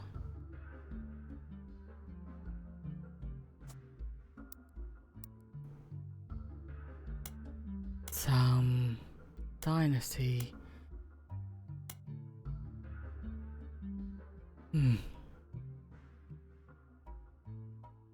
Harrison Lane and Wild Bill Williams.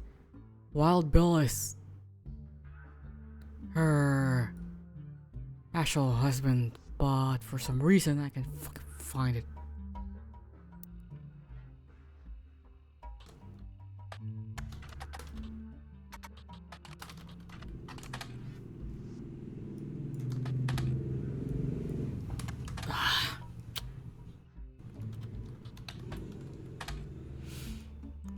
God damn it.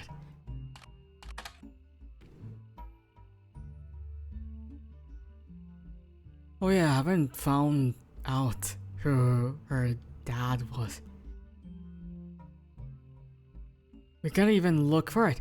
I like to imagine that for this game, your room is covered in red string and post-it notes for immersion. Honestly, I should have done that.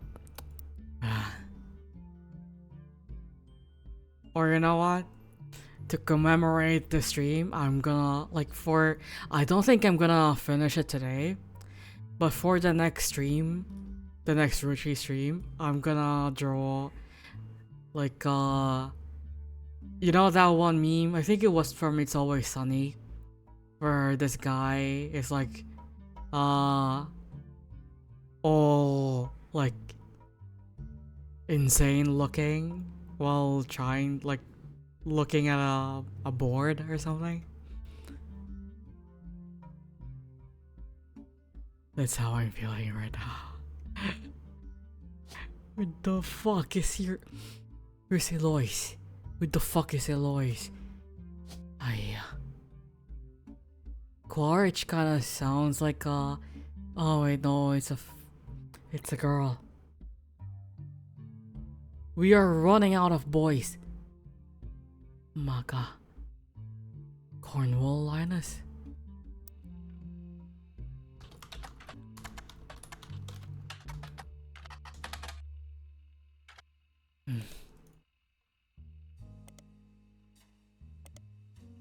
My god. Oh my god.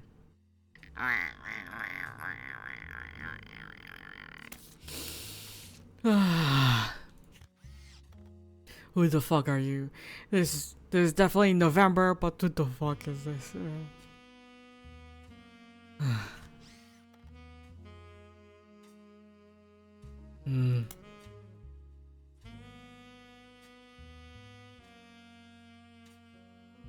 More than words. Fuck.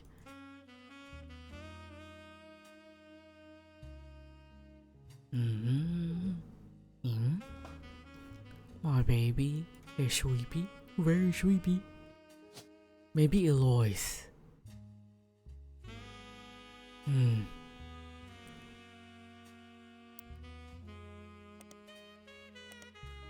Eloise.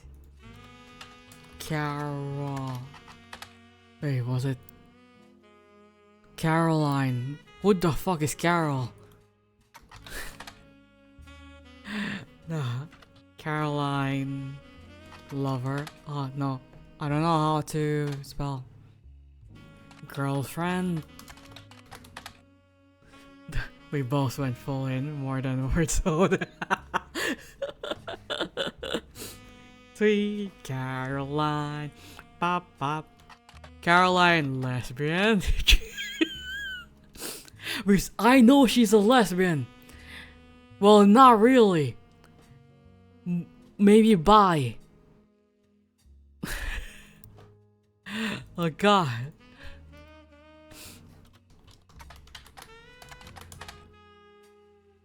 B flag. Because yeah, see, parents and she's not a lesbian. But no. Maybe she's just a friend.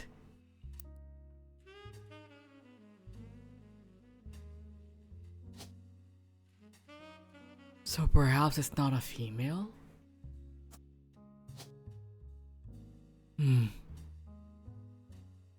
I don't know, why did I think that Caroline was a bisexual or like a closeted lesbian?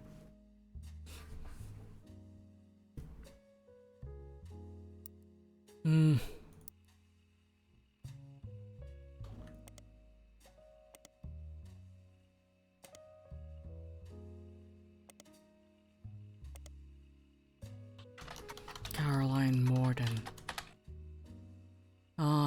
Butler County. There isn't much about Caroline as a person. This is mostly a listing of origin in Butler County. Accompanying the story, there is an image of Caroline standing beside a large metal sculpture of a mermaid. It is captioned, Caroline standing next to her sculpture, Atlantis Burden. The sculpture is one of the many works featured in her upcoming book Self-Portrait, Art and the Beauty of Women. According to a quote further down, Atlantis Burden is meant to symbolize a society split by indecision over whether women should be equals or something to protect. Yeah, why the fuck did I think she was like bisexual?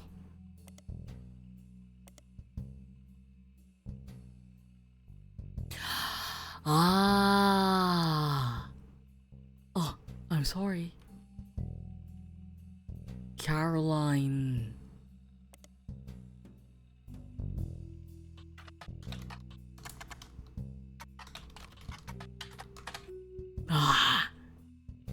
Mostly black and white pictures of Eloise and Stephanie. I knew it! She's bisexual. Mostly black and white pictures of Caroline's art. The centerpiece is a series of full-color nude self-portraits.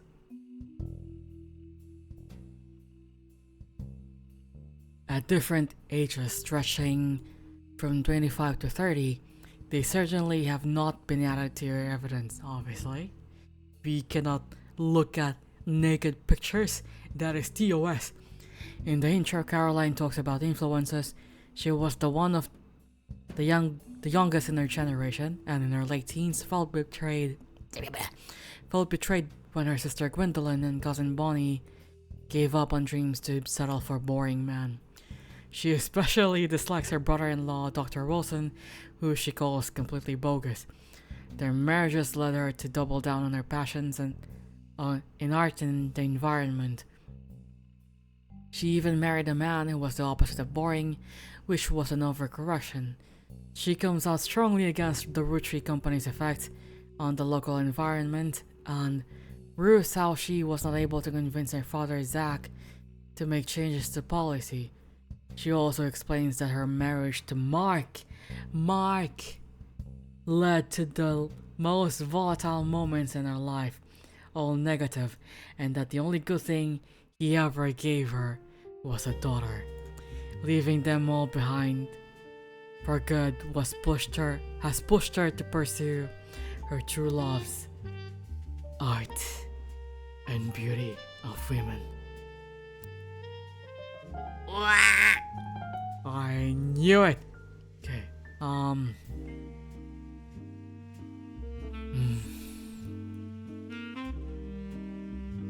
So Bonnie married someone boring.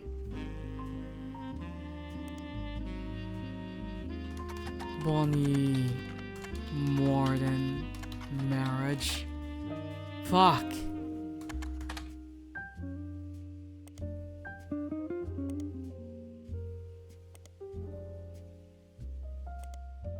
God. So she married a boring man. Kellogg kinda sounds like a boring name. David Kellogg. David Kellogg the third. The fourth, maybe.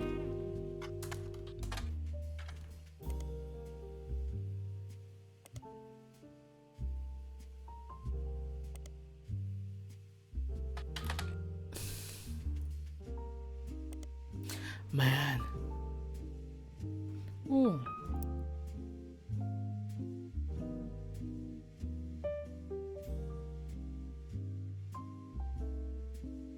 I'm still not sure which one of these two are younger. She kinda looks old. And you know, it's very typical for like male siblings to be taller than even their older sister. And she has makeup. As if no one wears makeup at any age. But she kinda looks old.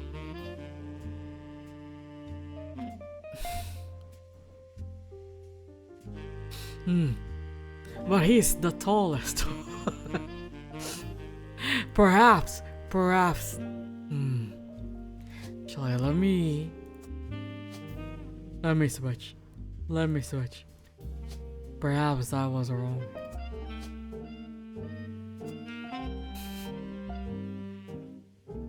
Oh yeah, there is like a thing here. Where is it? This one. To Carl and Brenda, I'm sorry that you weren't able to attend the funeral. It's traditional to have it as soon as possible. And Ernie, more than anyone else on earth, knew how busy your job can be. I've enclosed a Shiva candle, identical to ours, if you'd like to pay respects, though it's not expected for those outside of the faith to do so. Ernie was a man full of love, not only for his family, but for his family's legacy. He had an immense amount of pride for the work you three did together, as well as how Carl has carried on after him taking over. So this is Ernie Jr. Okay. As for myself, it is impossible to express my gratitude enough for rescuing us from the panic and burden of endless bills. Though we caught it too late for him to get on the donors list, the company took care of us beyond our wildest expectations. It went unsaid at the time, but Ernie and I knew it had to have been Carl that convinced the trust, and that it was no coincidence that it happened shortly after your visit. Debbie. Up until the end, Ernie and I had to stay strong for Nicole's sake. So this... She doesn't look old, but maybe it's just because of like the drawing. So Ernie, where are you, Ernie? This is where Deborah should be, perhaps. Deborah, Bean. That's a cute name, Bean. A very cute name. And Nicole Madsen, yeah.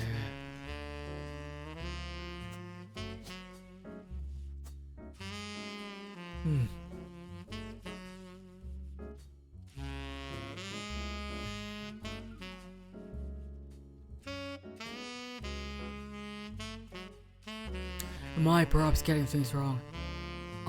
Mayhaps. I got the wrong order. Perhaps this is where Ernest Jr. is.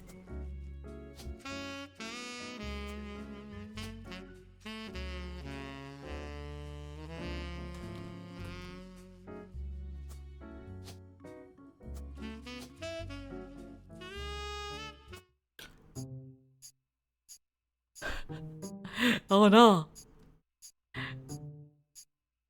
Or she. Oh, I got them right! Okay, so Yeah. I still don't know what the fucking girl does. Is she still K to 12? That's... Are you serious? She looks so old. Oh my god. She looks so old.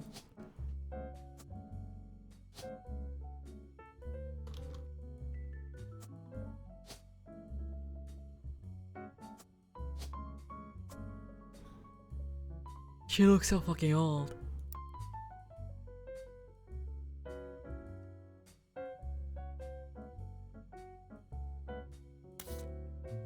Wait, does K to 12 also include high school? I think it does, right? High school?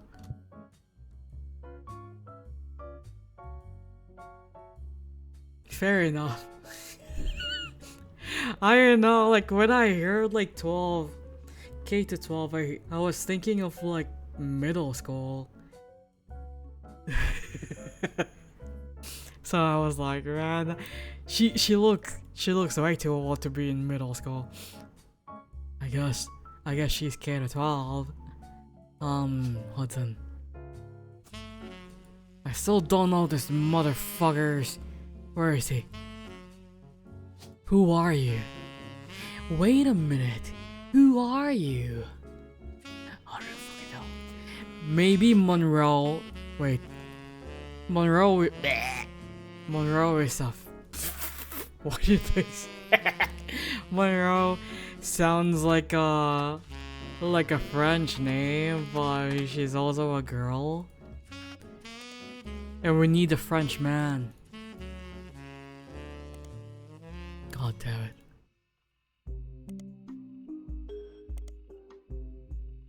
Oh, we're doing so well. Who the fuck is your husband, man? Who the fuck? I don't know, occupation. We're so happy. What do you do? Are you an architect? Are you a lawyer as well? What do you do?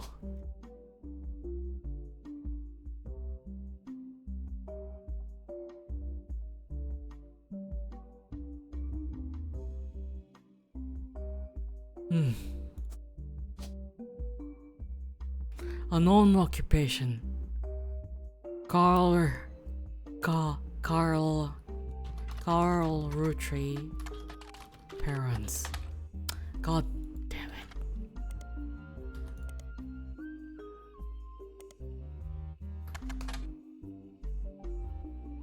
Watchman of the Year.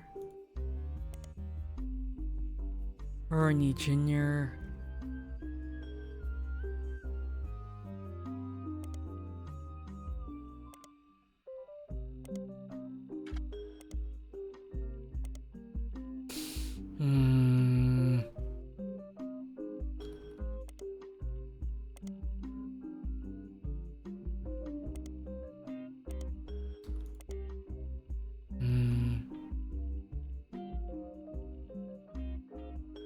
I've already read about this.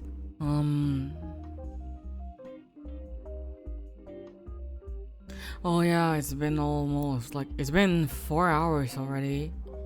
We've at least made some progress, kinda. Oh my god, I still don't know this fucking baby's name. God. She can't be November because November is the girl. And she doesn't have the thing.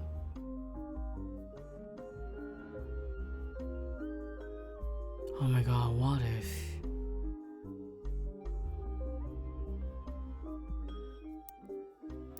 Wait, what if it's the same kid?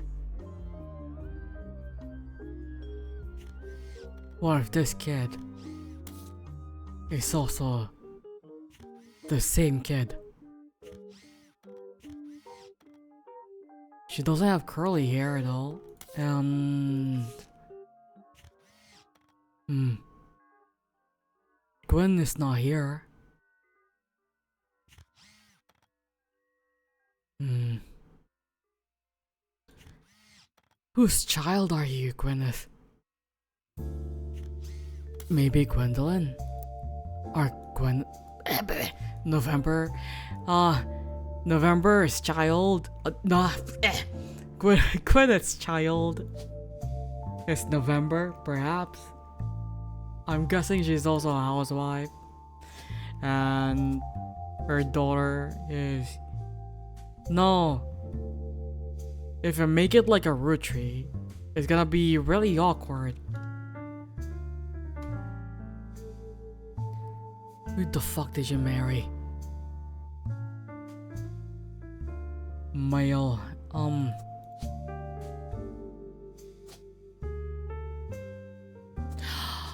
Wait, no. Edward is the guy here. Yeah, this guy. Maybe Edward married a person of color, and this is his kid. But Edward isn't here.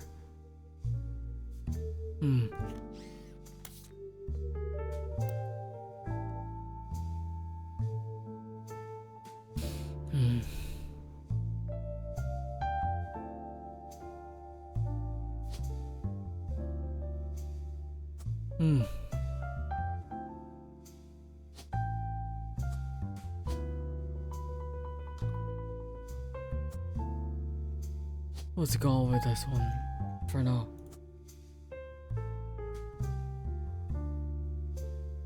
Edward Roottrees.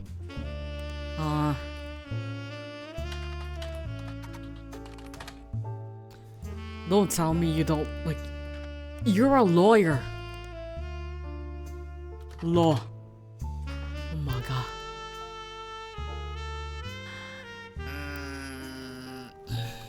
Clancy. Edward.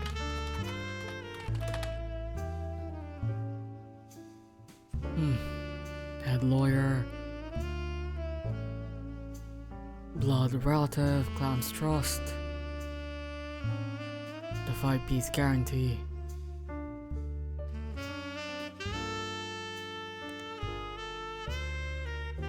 Clan said.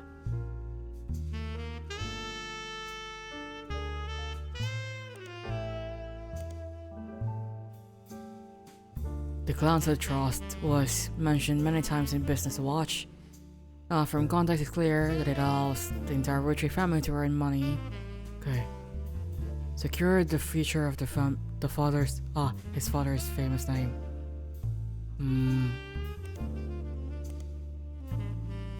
Yeah, I've already...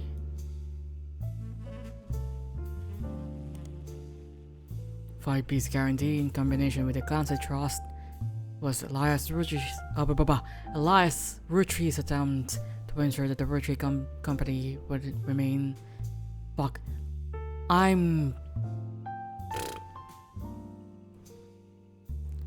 In isolation, it is somewhat baffling. Yeah, no, I already read this one.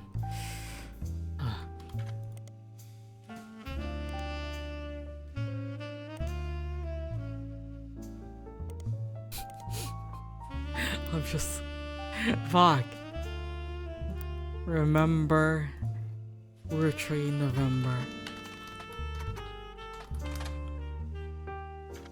Maybe she is in Teen Blast? Butler County? I'm so annoyed.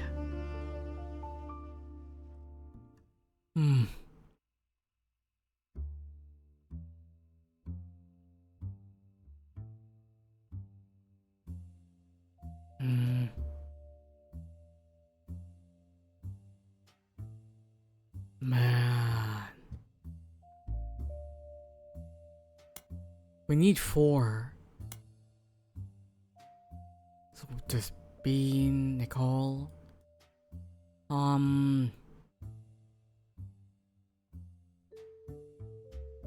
Wait, did we ever...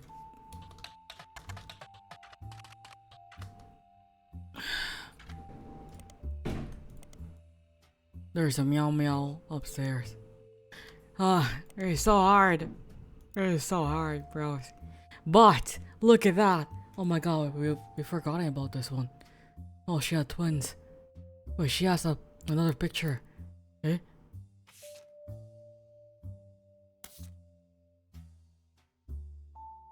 There are no new stuff so far.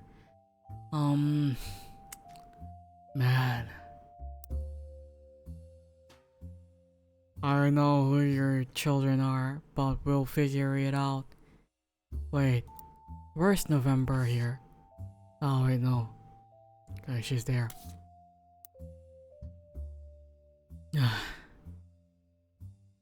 We'll figure it out. We've made some really nice progress. 1, 2, 3, 4, 5, 6, 7, 8, 9, 10, 11, 12, 13, 14, 15, 16, 17, 18, 19, 20. So we have 20 left. I could have just actually read the thing at the top that said 37 out of 49, but like I decided to count and I apparently got it wrong.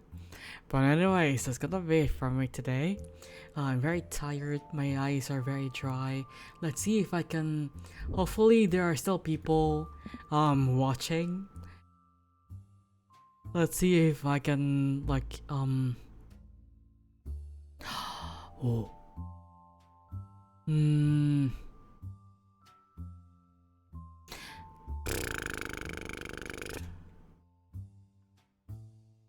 No one I know is currently on.